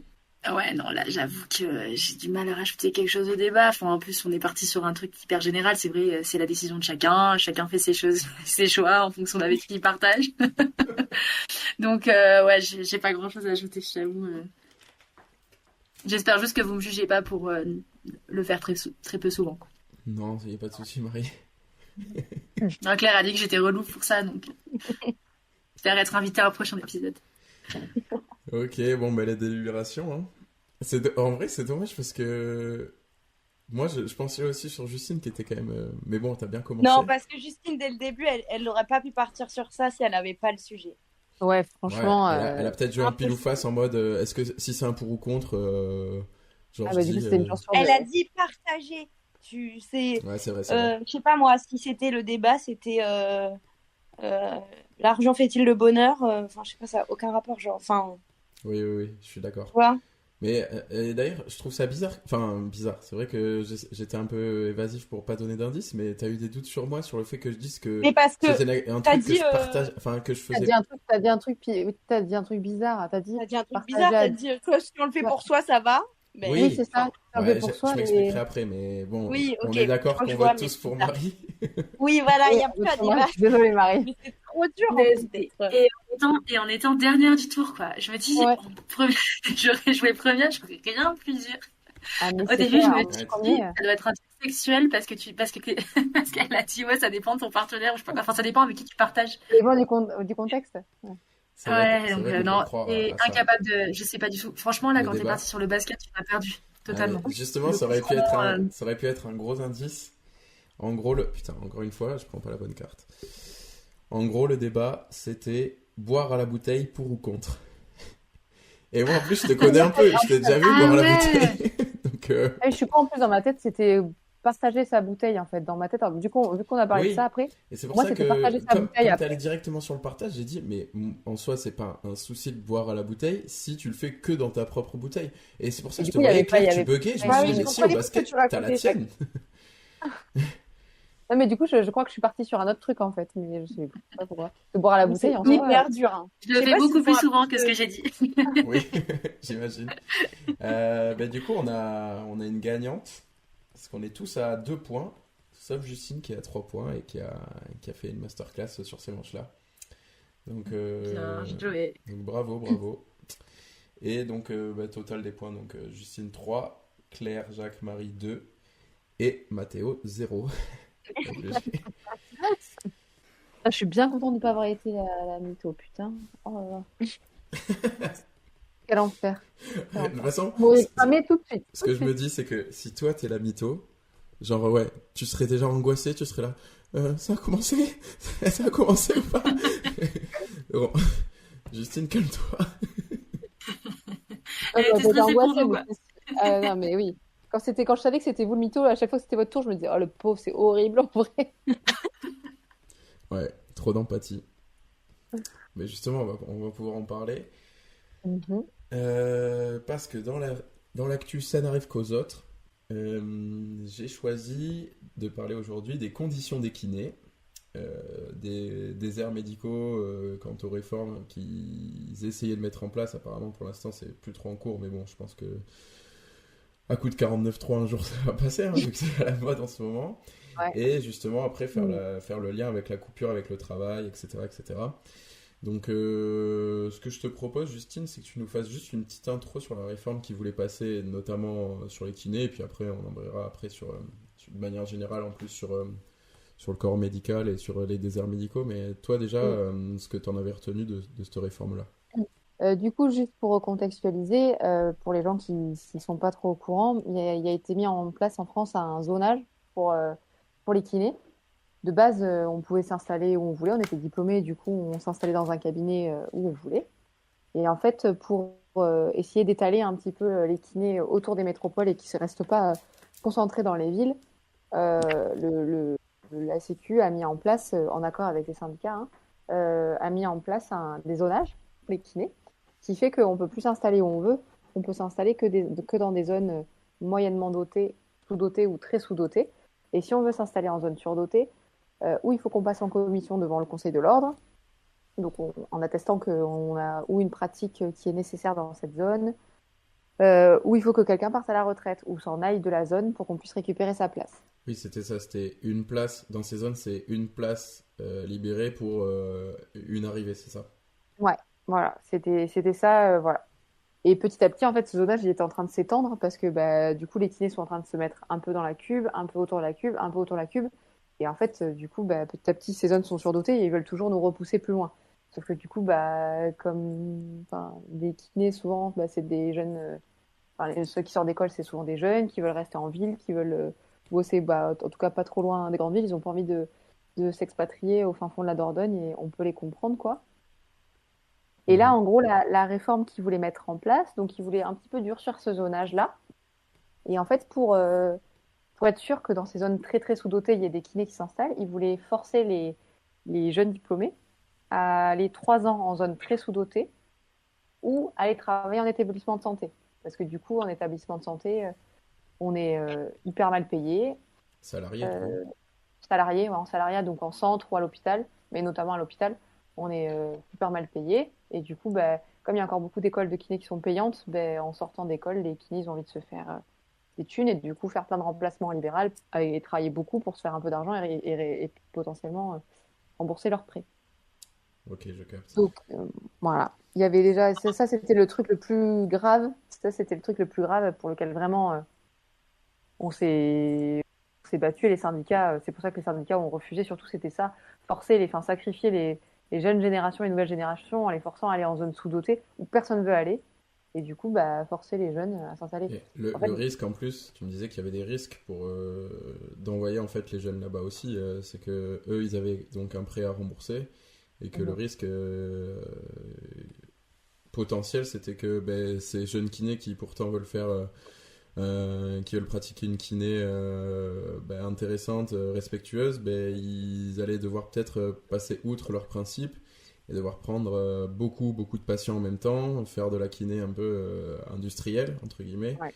et tout ça pour rembourser un prêt parce qu'actuellement ils n'en sont pas capables de le Bah, rembourser. ça c'est ouais, ça c'est en zone sous-dotée ou pas sous-dotée. Dans tous les cas, c'est ce qui se passe avec les étudiants qui sortent d'école payante. Leur objectif, qu'ils Mhm. soient en zone sous-dotée ou en ville, ils bossent comme enfin, pas tous, hein, mais il y en a beaucoup qui bossent beaucoup parce ils veulent rembourser ce prêt-là et s'en débarrasser le plus vite possible.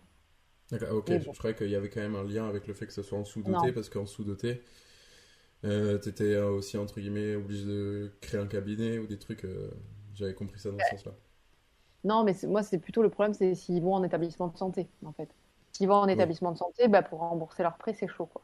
Donc, les obliger à se mettre dans le rouge alors qu'ils se sont déjà mis dans le rouge pour payer leurs études, je trouve ça indécent, quoi.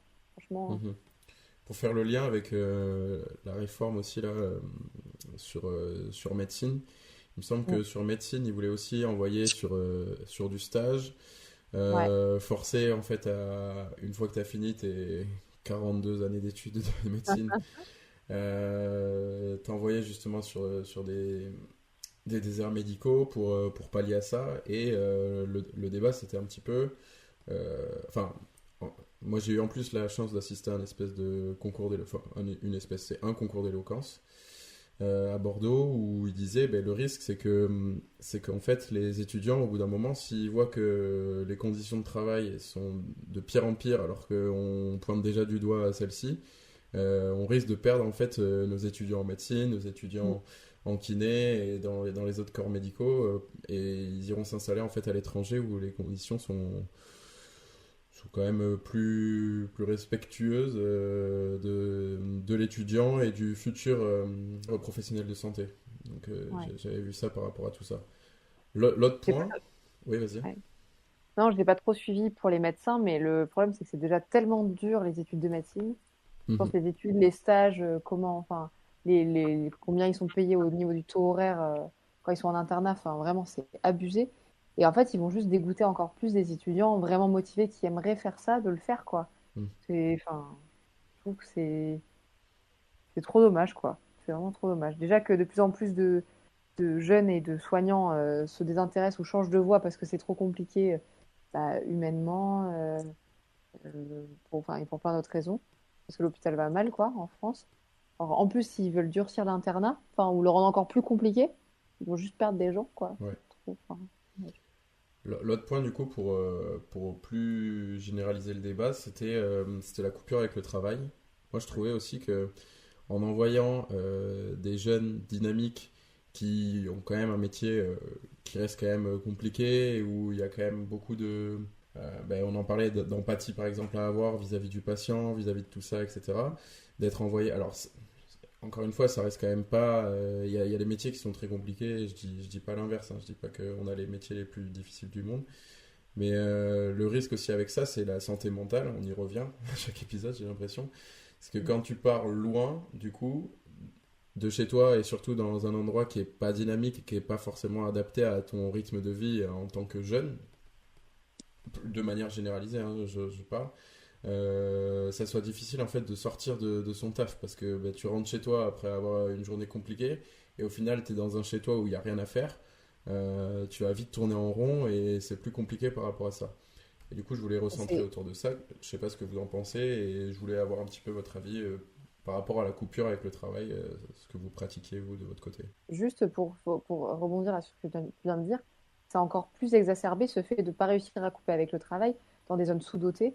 Parce que du coup, il manque, comme tu disais tout à l'heure, c'est des déserts médicaux, il manque de soignants.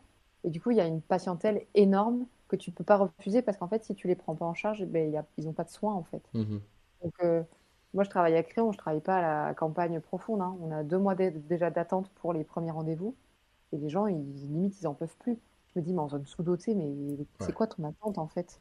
Enfin, Pareil à Coutras, alors pas forcément pour les kinés ou autres, mais moi du coup dans mon milieu, je vois les parents où on leur dit ouais, il faudrait peut-être penser à les envoyer chez l'orthophoniste, au moins faire un bilan. Ils me disent on est sur 10 listes d'attente et il y a encore 6 mois d'attente. Et on fait ah ok. c'est clair, c'est clair. Donc moi je veux bien rebondir. Alors après c'est un peu compliqué vu que j'ai face à une kiné, donc je comprends très bien ton point de vue, tu as fait beaucoup d'études, vous avez des prêts remboursés, etc. C'est compliqué. Après, moi, je prendrais le problème un peu dans un autre sens. Je pense que de tout ce qu'on est en train de dire là, le problème, c'est ce que tu dis, c'est les conditions. C'est-à-dire qu'il n'y a pas d'argent qui est mis dans l'hôpital public, il n'y a pas d'argent pour le système de santé, il n'y a aucun investissement qui est fait. Donc, pour moi, le problème, je le vois dans ce sens-là, le fait d'envoyer des gens qui sont sous-payés. Après, l'idée même que des jeunes partent faire 2 ans ou 3 ans dans une zone qui est sous-dotée. Effectivement, c'est difficile d'en débattre avec quelqu'un qui va être envoyé, mais quand tu vois les profs, par exemple, c'est déjà fait depuis des générations. Enfin, je veux dire, tu passes le CAPES, tu commences toujours en région parisienne, dans des zones compliquées, etc. Et c'est pas forcément remis en question. Et du coup, ce même système est proposé pour le système médical. Et en soi, je trouve pas que l'idée même soit mauvaise, même si elle est compliquée pour les médecins. Le problème pour moi, c'est que les conditions qui vont avec ne sont pas là. Donc que tu dises à un jeune, voilà, tu vas aller justement dans une zone où il y a beaucoup de nécessités, ça peut même être valorisant et bon pour son boulot, mais à ce moment-là, que tu fasses suivre les conditions et que tu dises, voilà, donc ça fait partie du jeu, tu vas partir 2 ans peut-être dans une zone un peu de campagne, mais tu vas avoir des bonnes conditions salariales, tu vas apprendre beaucoup de choses, etc. Et en fait, c'est un cercle vicieux ou vertueux. Quand tu dis que ces zones-là, du coup, tu coupes pas le travail parce que tu n'as rien à y faire, c'est aussi parce qu'on n'y investit pas. Donc, du coup, il n'y a personne qui y habite, il n'y a pas de service public, il n'y a pas de train, il n'y a pas de...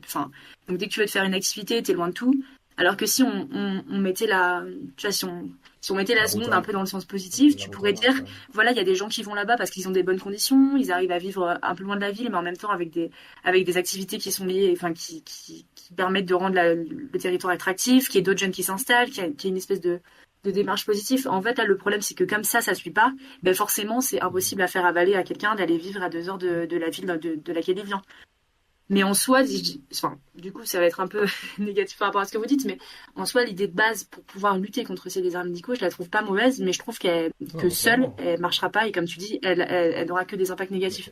Il faut qu'elle soit vue de façon plus intégrale, avec une fourniture, avec des bonnes conditions, des bons locaux, etc. C'est ça qui est critiqué par les syndicats et tous ceux qui se battent contre ces réformes-là, c'est qu'en gros, on prend les jeunes étudiants comme de la chair à canon et on dit là on va colmater un peu notre souci de notre système de santé, alors que à côté on fait rien pour rendre justement décent en fait ces zones-là en fait. Et en soi, comme tu dis, si ces zones-là, mais de toute façon ça serait même plus un problème si ces zones-là en fait étaient attractives. Et pour rebondir aussi ce que tu disais sur le truc des profs, certes, les profs, on les envoie tous en région parisienne, etc. Encore que, du coup, tu as quand même des choses à faire pour t'échapper un petit peu, pour te sortir un petit peu la tête de tes classes en collège, lycée, etc. quand t'es là-bas. En gros, c'est quand même différent parce que nous aussi, on a un mouvement chaque année qu'on peut tenter, on a un système de points et en fait, on reste dans un même système.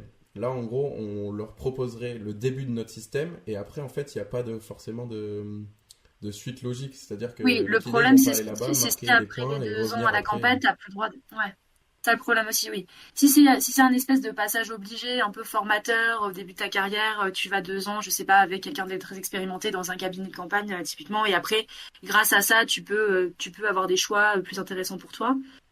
Ça peut être, enfin, j'imagine, Justine, réponds-nous si ça peut être plus accepté et même plus valorisant, même pour ta carrière. Après, là, si c'est partir là-bas parce que t'as pas d'autre choix et qu'ensuite t'as aucune visibilité sur ce que ça peut t'apporter par la suite, c'est hyper compliqué, quoi. Enfin, Mhm. En fait, je suis d'accord avec toi, Jacques. Oui, en fait, et d'accord avec toi, Marie, sur ce que tu disais tout à l'heure, sur oui, ça pourrait être formateur, etc., si c'était un passage obligé pour tous les étudiants, etc. Mais en fait, du coup, il y a un problème de service dans des zones sous-dotées. Et du coup, c'est les jeunes qui vont devoir rattraper ça. Et c'est ça que que je trouve un petit peu injuste, quoi. Ça va être les jeunes générations qui vont devoir rattraper ce qui n'a pas été bien géré avant. Et tous les kinés qui s'en mettent plein les poches dans Bordeaux Centre et qui prennent je sais pas combien c'est de vrai. patients. Ouais. Et qui, enfin, eux, ils seront jamais embêtés, quoi. Et des jeunes vont être envoyés dans des zones sous-dotées. Et du coup, c'est pas chouette, quoi. Moi, je serais pas concernée, par exemple. Mais du coup, je trouve pas ça sympa de voter pour et d'accepter que ce soit fait Mhm. pour les jeunes kinés. Ça sera pas Mais, voté, Justine. 49-3, on a dit. et euh, j'avais envie de dire un autre truc par rapport à ce qu'on disait. Oui, en fait, le truc d'envoyer 3 ans en zone sous-dotée, en fait, ils espèrent que les jeunes, vu qu'il faut monter ton cabinet, etc., quand tu es dans une zone sous-dotée, ils restent sur le long terme. Mhm. Parce qu'après, une fois que tu es installé pendant 3 ans dans ton cabinet en zone sous-dotée, tu vas pas faire bon, je m'en Ciao. vais, quoi. Non, Ciao. mais c'est Faut ça, que je trouve faut que c'est, quelqu'un pour reprendre ma patientèle. Je peux pas laisser Mhm. tout comme ça. Donc, en fait, je vais rester dans cette zone. c'est comme Et en fait, d'habitude, en fait. L'officiel, tu te dis, avec le recul, tu prends que la raison officielle, etc. Tu te dis, ok, pourquoi pas. Mais à chaque fois, il y a des trucs officieux qui sont là, en fait, pour te baiser la gueule et ouais, surtout boucher les trous qu'ils ont causés déjà juste ouais. avant. Enfin bon. Pour revenir, comme ça, Claire, tu vas pouvoir parler. Pour Mais c'est revenir sur, super intéressant ce que vous racontez, hein. non, mais j'en doute pas, on est hyper fort. Pas du tout. Pour en revenir avec la coupure avec le travail, justement, dans ces zones un peu éloignées de ce qu'on aime ou des personnes que l'on aime aussi, parce que ça compte. Justement, est-ce que vous avez des petits tips par rapport à ça, votre manière de faire, pour justement plus penser au boulot, éviter en fait d'avoir bien que des fois penser au boulot c'est pas forcément négatif hein, mais parfois avoir besoin en fait d'une grosse coupure et de se dire bon bah ok là j'ai besoin de couper, je vais faire ça ça ça. Vas-y, Claire, on t'a pas entendu depuis tout à l'heure. C'est à toi de commencer. Bah, moi, je coupe. J'ai quand même une grosse partie d'intersaison. En gros, on finit la saison en avril. On reprend, on va dire, en août la pré-saison avec tout le monde. Donc, c'est super long cette période où, on va dire, je suis pas concernée directement avec mon lieu de travail, Mhm. mes coéquipières, qui sont mes collègues. Enfin, voilà. Mais pour autant, comme mon corps, c'est mon outil de travail, il faut que je sois toujours euh, quand même en train de penser à comment organiser cette période-là pour pouvoir être prête pour la reprise. Donc après, ça me laisse quand même beaucoup de liberté, hein. C'est juste être capable de d'organiser ça, mais c'est vrai que je me détache quand même du coup assez facilement de, de mon travail. Enfin, je peux détacher assez facilement mentalement en tout cas. Et puis après, il y a des périodes où je peux couper complètement, mais c'est quand même très rare, quoi. Mhm. Ouais, c'est un rythme tellement différent d'une autre. Toi, t'as pas un rythme, bon, c'est vendredi soir, quoi. C'est vraiment, c'est par saison. Ça va être Ouais, voilà. j'imagine, 4 gros mois et ensuite 2 mois plus calmes. C'est un peu, enfin, j'imagine pour nous, c'est difficile à Mais concevoir. ouais, je trouve ça impressionnant que tu arrives à couper alors que justement ton corps, c'est ton outil de travail et ta passion, c'est ton travail aussi. Du coup, c'est fou que tu arrives à couper facilement quand même. Enfin, Mentalement, tu veux dire? ouais, je trouve. Moi, je sais pas, ça serait Euh, je penserais tout le temps à ça, quoi. Bon, en fait, si j'ai prévu pendant l'intersaison que j'allais m'entraîner tous les jours, tous les matins, enfin, je veux dire, après, moi, le reste de la journée, je suis pas préoccupée par mon entraînement du lendemain, tu vois. Ouais, oui, Enfin, oui. c'est quelque chose Ouais, qui est préparé et tout. Après, si, enfin, ça reste, bah, voilà, une planification. Je peux pas me dire, par contre, pendant 2 semaines, je fous rien et ouais, enfin, genre, j'y pense pas parce que c'est pas vrai. Je vais culpabiliser et puis finalement, je vais être obligée d'aller, bah, enfin, me réentraîner, quoi. Tu vois, je peux couper mentalement assez vite, mais il faut juste que je sois capable de m'y replonger aussi très rapidement, mais sûrement sur des plus petites séquences, on va dire. Ouais, de toute façon, toi, en fait, là, on distingue deux coupures. On parlait de la coupure de l'intersaison où c'est long et effectivement, tu dois quand même penser à ton taf, etc. Parce que, et puis, en plus, il y a l'aspect passion, on y reviendra peut-être aussi après. Mais aussi, par exemple, tu t'entraînes un matin, tu viens de faire une séance de merde. Vraiment une séance de... Tiens, ça tombe bien aujourd'hui.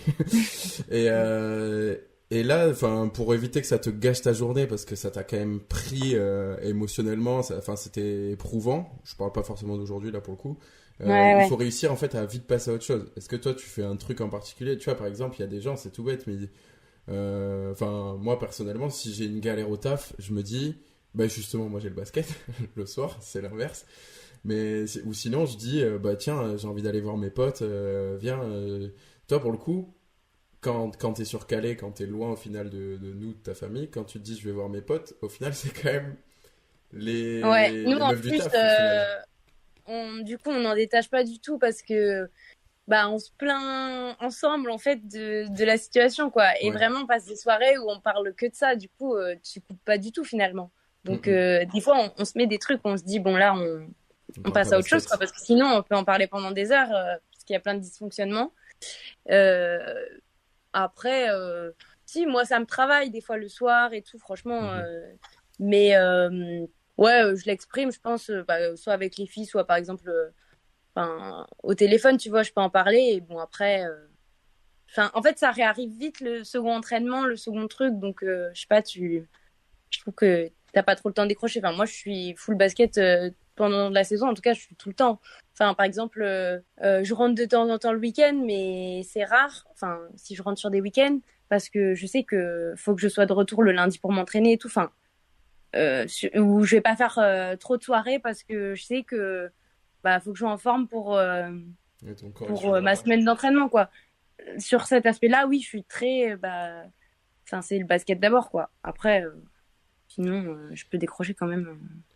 Parce que là, du coup, on en vient au deuxième point que je venais d'aborder tout à l'heure. Et il y a une des dernières vidéos de Hugo Décrypte qui est assez intéressante là sur l'interview avec Hugh Jackman où il parle en fait de vie professionnelle, vie perso.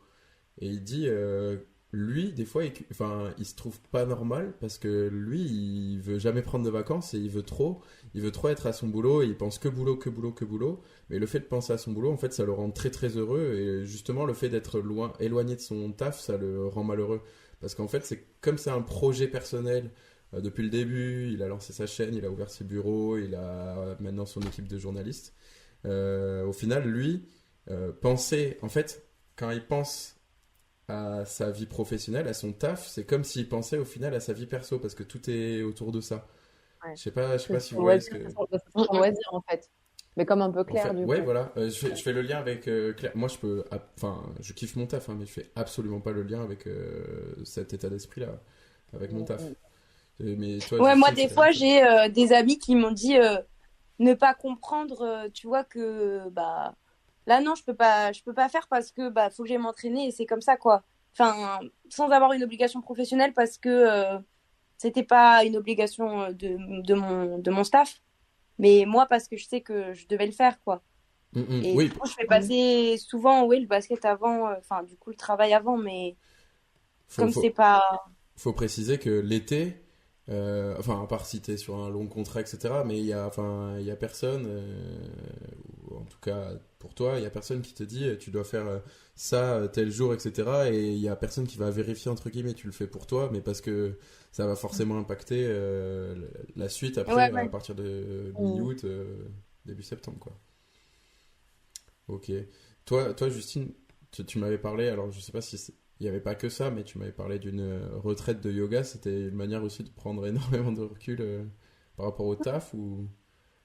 Ouais, ouais, ouais. En fait, bon, ça va paraître nul, hein, parce que j'avais pris quand même un mois de vacances en septembre, donc c'était ouf. Donc je me suis vraiment reposée. Et en fait, je sais pas, je suis revenue en octobre hyper reboostée et du coup, j'avais énormément de monde, énormément de monde, énormément de monde. Donc j'ai bossé octobre, novembre, décembre. Et en décembre, je sais pas, tout le monde prenait des vacances et moi, j'avais pas posé de vacances parce que je savais que je partais en vacances en avril. Je m'étais dit, bon, faut pas que je prenne de vacances et tout ça. Et en fait, je sais pas, enfin, j'ai pas fait un burn-out, hein, mais j'ai été fatiguée, quoi, vraiment fatiguée. Hmm. J'en avais trop marre, quoi. Et je me suis dit, là, il faut que je fasse un truc et il faut que je parte quelques jours parce que j'ai plus de patience. Enfin, voilà. Du coup, j'avais plus de patience auprès des gens, j'avais plus. Voilà, dès que ça se passait, enfin, dès qu'il y avait un truc, ça fonctionnait pas avec un patient, je me remettais complètement en question. Je disais que c'était pas fait pour moi la kiné, j'étais nulle, j'étais mauvaise, enfin bref. Là, je me suis dit, là, il faut que tu prennes quelques jours parce que tu vas péter les plombs, quoi. Et du coup, je suis partie faire une retraite de yoga. Et c'était vraiment incroyable. Franchement, la nana avec qui je l'ai fait était top. Et en fait, en plus, il y a eu des annulations sur cette retraite de yoga. Du coup, je me suis retrouvée toute seule avec la prof. Mais un truc de dingue. Ça J'ai a eu une duré retraite, combien de temps? c'est 4 jours. Ok. C'est 4 jours à Bidart, et au bord de l'océan. Bon, c'était un peu ésotérique, hein. Elle était un peu dans le. Elle était naturopathe. Enfin, elle parlait vachement d'énergie, machin comme ça. C'était pas forcément des trucs qui me parlaient, mais sur le moment, ça m'a parlé, quoi. Et ça m'a fait trop de bien et je suis revenue hyper reboostée, quoi. Mais je sais pas si ça. Bah si, mais en soi, enfin, c'était aussi un trop-plein et t'as la possibilité, alors, t'es en maison, en En maison de centre, santé. ouais, en maison de santé. Donc Ouais. tu peux pas non plus, j'imagine que vous pouvez pas non plus prendre quand vous voulez des vacances ou ça passe. C'est vos clients ou En fait, c'est les clients de la maison de santé comment ça... Pardon, non, c'est clients, c'est nos, patients. c'est nos, pa- c'est nos patients. Donc en soi, on peut prendre des vacances quand on veut. Par contre, dans mon contrat, il faut quand même que je trouve une remplaçante ou un Ok. remplaçant. Mhm. Donc je peux pas. Enfin, si je pars une semaine, quoi. Si je pars quelques jours, ça va. Mais si je pars au moins une semaine, il faut que j'ai un remplaçant pour le suivi de soins, pour les urgences, Oui. la traumato fraîche, la respi, enfin pour des trucs un peu urgents où les gens doivent être vus, faut que j'assure un suivi, quoi. Mais en soi, oui, je suis libre. En soi, je suis libre. Et comme quand tu travailles pas aussi, t'as pas de salaire, tu réfléchis vachement à prendre des jours, à prendre des Oui, jours. oui, oui. Et puis tout le monde me dit, mais tu t'en fous, quelques jours, ça va pas te changer. Bah ouais, mais en fait, Il y a une on se maison à rend pas. payer. Non, mais c'est une. Enfin, et puis même, ça m'embête. Je sais que je devrais pas, mais ça m'embête quand les gens, ils ont pas leur séance dans la semaine, etc. Je sais qu'ils vont survivre, hein, s'ils ont pas qu'ils vont pas mourir, mais du coup, Ouais, moi ça là, me tu met vois, par mal. exemple, pareil, pour mes élèves, tu vois, je me dis, putain, ça fait 2 semaines. Sur les 2 semaines, j'ai été remplacé que 4 jours. Je me dis, il y a des jours où ils Et ont... ils ont un prof tellement plus nul que toi. Non, pas du tout. Et même là, tu vois, genre, je me dis, oh là là, avec ce qui vient de se passer à l'Assemblée nationale, il va y avoir plein de grèves à faire. J'ai encore enlevé des jours. Ça me fait vite fait culpabiliser par rapport à ça, quoi. Mais bon, Ben ouais, Mais vite fait, hein. vite fait. C'est pour c'est pour notre futur et leur futur. Donc en soi, c'est pas pour rien, je me dis. au contact de gens. Enfin, Marie, toi, je sais pas trop si tu es au contact de beaucoup de gens, mais je trouve que des fois, c'est pas négatif, mais ça pompe l'énergie, quoi. Enfin, moi, ça me pompe mon énergie de voir beaucoup, beaucoup, beaucoup de monde tous les jours et de prendre les problèmes des gens un peu dans la face. Des fois, Mm, ça mm. me pompe l'énergie, quoi. Bah, moi, c'est pas du tout, enfin, c'est pas pareil parce que je fais pas du soin ou c'est pas un service à la personne directement, c'est un service plus large sens du terme. Mais du coup, ce qui est un peu compliqué pour couper, et surtout ici, je trouve, c'est qu'en fait, on utilise énormément WhatsApp. pour tout en fait, pour la vie privée, pour la vie pro, pour tout, et t'as le même numéro. Et du coup, moi, c'est pas pareil, c'est pas, y a pas quelqu'un que je dois aider et du coup, j'y pense à 22h dans mon lit, mince, il doit avoir mal au dos, tu vois, c'est pas comme ça. Par contre, je peux recevoir à 10h un message sur WhatsApp qui me fait me déconnecter du truc, enfin, je suis en train de bouquiner, de regarder un film, et hop, putain, j'ai un message WhatsApp de quelqu'un du boulot, quoi. Donc, je vais pas y répondre parce qu'il est 22h, mais du coup, t'as un truc un peu t'as pas de coupure. Je suis pas dans un cabinet ou dans un magasin où c'est de 8 à 19, en fait. Donc, moi, j'arrive très bien à couper, c'est-à-dire que moi, je sors du taf et je arrête ma journée. Mais par contre, ça continue, il n'y a pas de début et de fin, quoi. Du coup, tu peux très vite, il y en a qui arrivent pas à faire ça. Donc, il y en a qui, si, vont répondre et vont continuer à bosser le soir, à ouvrir les mails. Enfin, surtout avec ce système, enfin, avec le fait qu'on fasse du télétravail et tout, c'est très facile d'être un peu tout le temps connecté. Mais après, moi, c'est pas ma personnalité et c'est pas ce vers quoi j'ai envie d'aller. Donc, enfin, pour moi, c'est hyper important de pas faire ça, quoi. Ouais, je vois. Ça, mais c'est Donc, trop bien, j'essaie qu'ils fassent ça, ouais, de qu'ils t'envoient couper, ouais, bah ça. Et puis en plus, enfin voilà, par exemple, typiquement, tu pars en vacances, tu l'écris, t'as un truc mail qui dit que t'es en vacances, mais ton WhatsApp, il est jamais en vacances. Donc, après, tu le dis et c'est vite fini. Mais ce que je veux dire, c'est que on est dans un truc tellement hyper connecté tout le temps que, en fait, ça peut arriver, quoi. Et ça arrive. Malheureusement souvent. Et après, juste pour revenir sur ce que disait Claire, moi ça j'ai vu vraiment la différence, c'est que quand j'ai commencé à taffer à Avignon, donc dans ma vie d'avant, je connaissais personne quand je suis arrivée et je me suis arrivée dans une équipe trop cool, enfin avec des gens de mon âge, enfin trop bien, et qui je me suis super bien entendue. Mais du coup j'avais très peu de potes qui étaient pas du boulot. Et du coup bah tu vas boire des bières, bah tu parles du boulot. Enfin donc après tu parles pas du boulot directement, tu parles des gens, des procédures,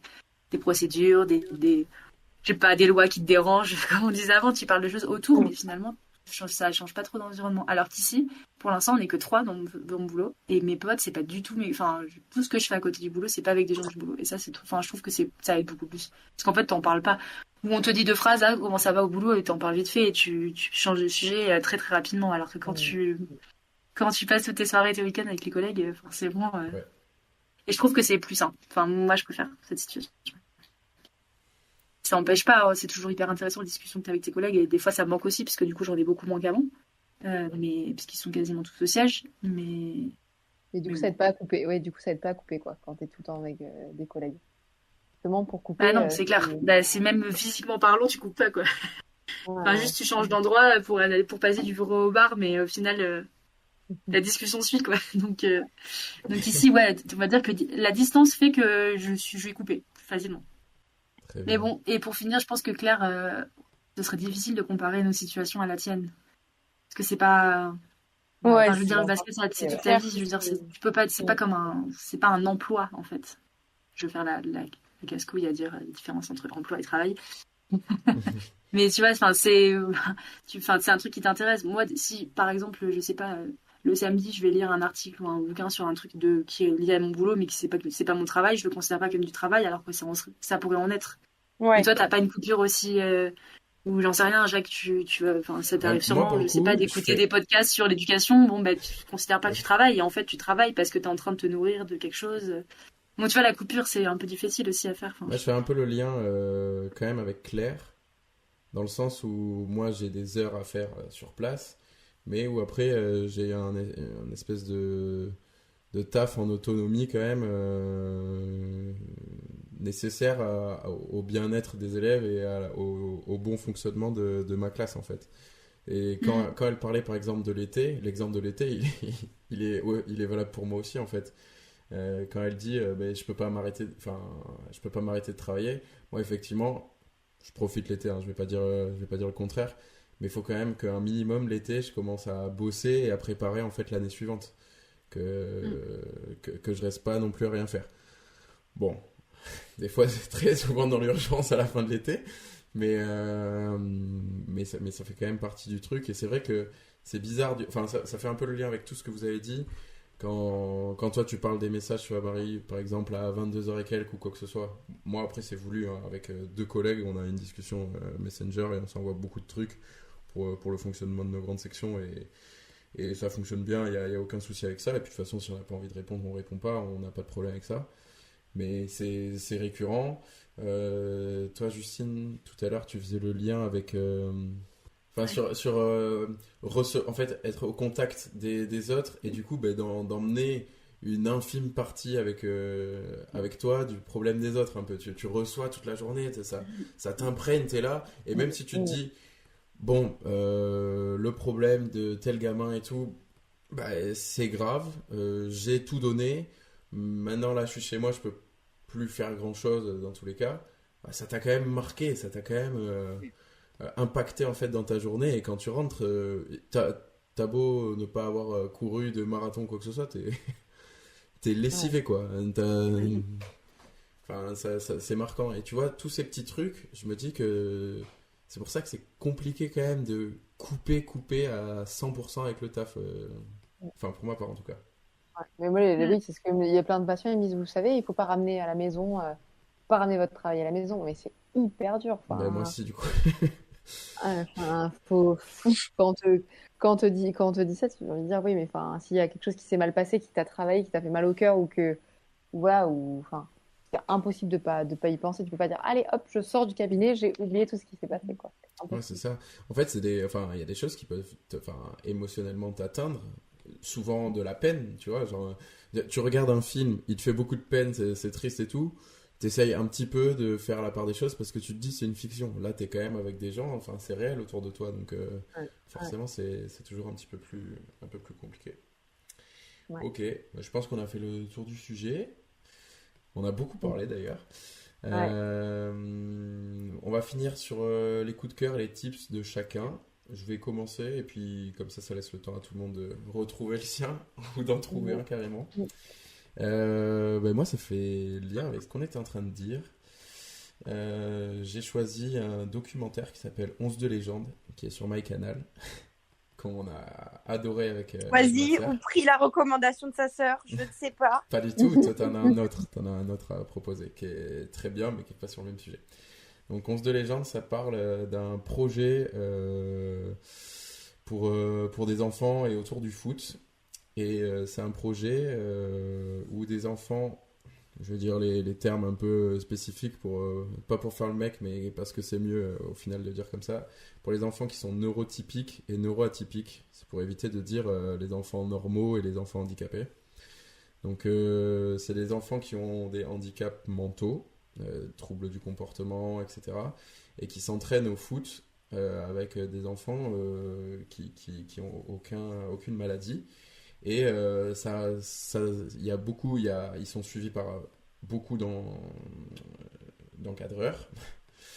Il y a un encadrement pardon, qui est très bon avec même des psys et tout qui sont là pour poser des questions aux enfants et tout, voir leur point de vue sur la situation. Et en fait, c'est pour faire un point sur l'inclusion. Et là, pour le coup, c'est une inclusion qui est vraiment bien travaillée, qui est super bien amenée et tout. Et ça m'a fait prendre conscience de plein de choses. Et même prendre du recul aussi dans mon approche aussi avec certains élèves aussi. Donc voilà. Et puis, même si on n'est pas prof, c'est hyper intéressant à voir. D'un point de vue humain, tu te rends compte au final que les enfants... si tu leur mets pas n'importe quoi dans la tête, ils sont directement bienveillants et c'est juste adorable comme documentaire. Donc c'était ma reco du jour. Voilà. Ok, trop bien. Ouais, il est trop bien. Moi, je l'ai regardé 2 fois, grosse forceuse, Ouais, moi mais aussi. il est vraiment trop Je suis cool. à deux fois et demi, moi. Claire, toi, du coup, un autre documentaire, j'imagine. Ouais, un documentaire qui est aussi sur MyCanal. C'est le documentaire de JR. Ça s'appelle Papier École. JR, c'est un photographe, un artiste. Donc, je sais pas si tout le monde voit qui c'est, mais il a fait notamment des œuvres où, en gros, il prend soit les visages, soit des parties de visage, donc les yeux.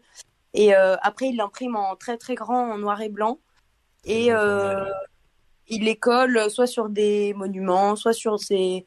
Par exemple, il avait pris des yeux en photo qu'il avait collés sur des wagons de train. Enfin, en fait, il fait plein d'œuvres à travers la photographie. Et donc là, on suit un peu tous les différents projets, son parcours, quoi, de ses débuts à tous les projets qu'il a pu faire à travers le monde, parce que du coup, c'est un artiste qui voyage beaucoup. Il a plein de contacts, je crois, à l'étranger. Et voilà, franchement, c'est hyper cool à regarder, hyper inspirant. Il a fait, enfin, ça va au-delà de son art aussi.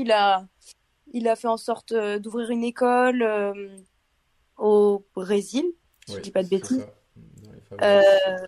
Enfin, franchement, c'est trop trop cool. Ouais. Pour rajouter un mini truc par rapport à tout ça, il fait ça dans le monde et il y a une vertu un peu humanitaire et pour dénoncer aussi beaucoup de choses. Franchement, dans le documentaire, on voit plein de trucs. Le mur au Mexique, ben justement, tous Le rôle les, des femmes dans la société au Brésil, ouais, dans enfin, les c'est hyper, favelas et tout. Il y a plein de trucs et il a reçu pas mal de prix. Et, enfin, c'est beau, c'est très humanitaire au final comme Ouais, démarche. bah il a fait aussi enfin une de ses dernières, bah, il a beaucoup travaillé en Ukraine aussi, j'ai vu pour la ouais, guerre. Et Ouais. là, en janvier, il est passé en Colombie. Mais il est pas, enfin, c'était pas Bogota, en fait, c'était à côté de Cucuta, en fait, c'est une ville à côté de la frontière vénézuélienne. Et apparemment, l'œuvre était consacrée à la thématique des migrants vénézuéliens, en fait. Et du coup, j'ai vu ça parce que ma maman adore aussi. J'ai vu qu'il passait en Colombie, mais malheureusement, j'ai pas pu aller voir l'œuvre, mais trop bien. Mais le documentaire, je l'ai pas vu, donc. Marie, t'avais quoi comme reco, toi, cette semaine? Bah, moi, j'ai plein de recos de resto, mais Bah, vas-y, hein. ça va faire un peu long et pas mal Ouais, si t'en de avais. kérosène pour juste un plat. Ah oui, ok, d'accord. Non, De par resto contre, à Bogota. Moi, j'allais te dire, par ok, contre, vas-y, dis-nous. non, non, j'ai un super restaurant à Bordeaux qui s'appelle Ouais. Nomade. J'ai trop Ah, aimé. Ça fait un moment je qu'il a connais, ouvert. enfin, Tu vas où il est? ouais, ouais. Une cuisine méditerranéenne incroyable.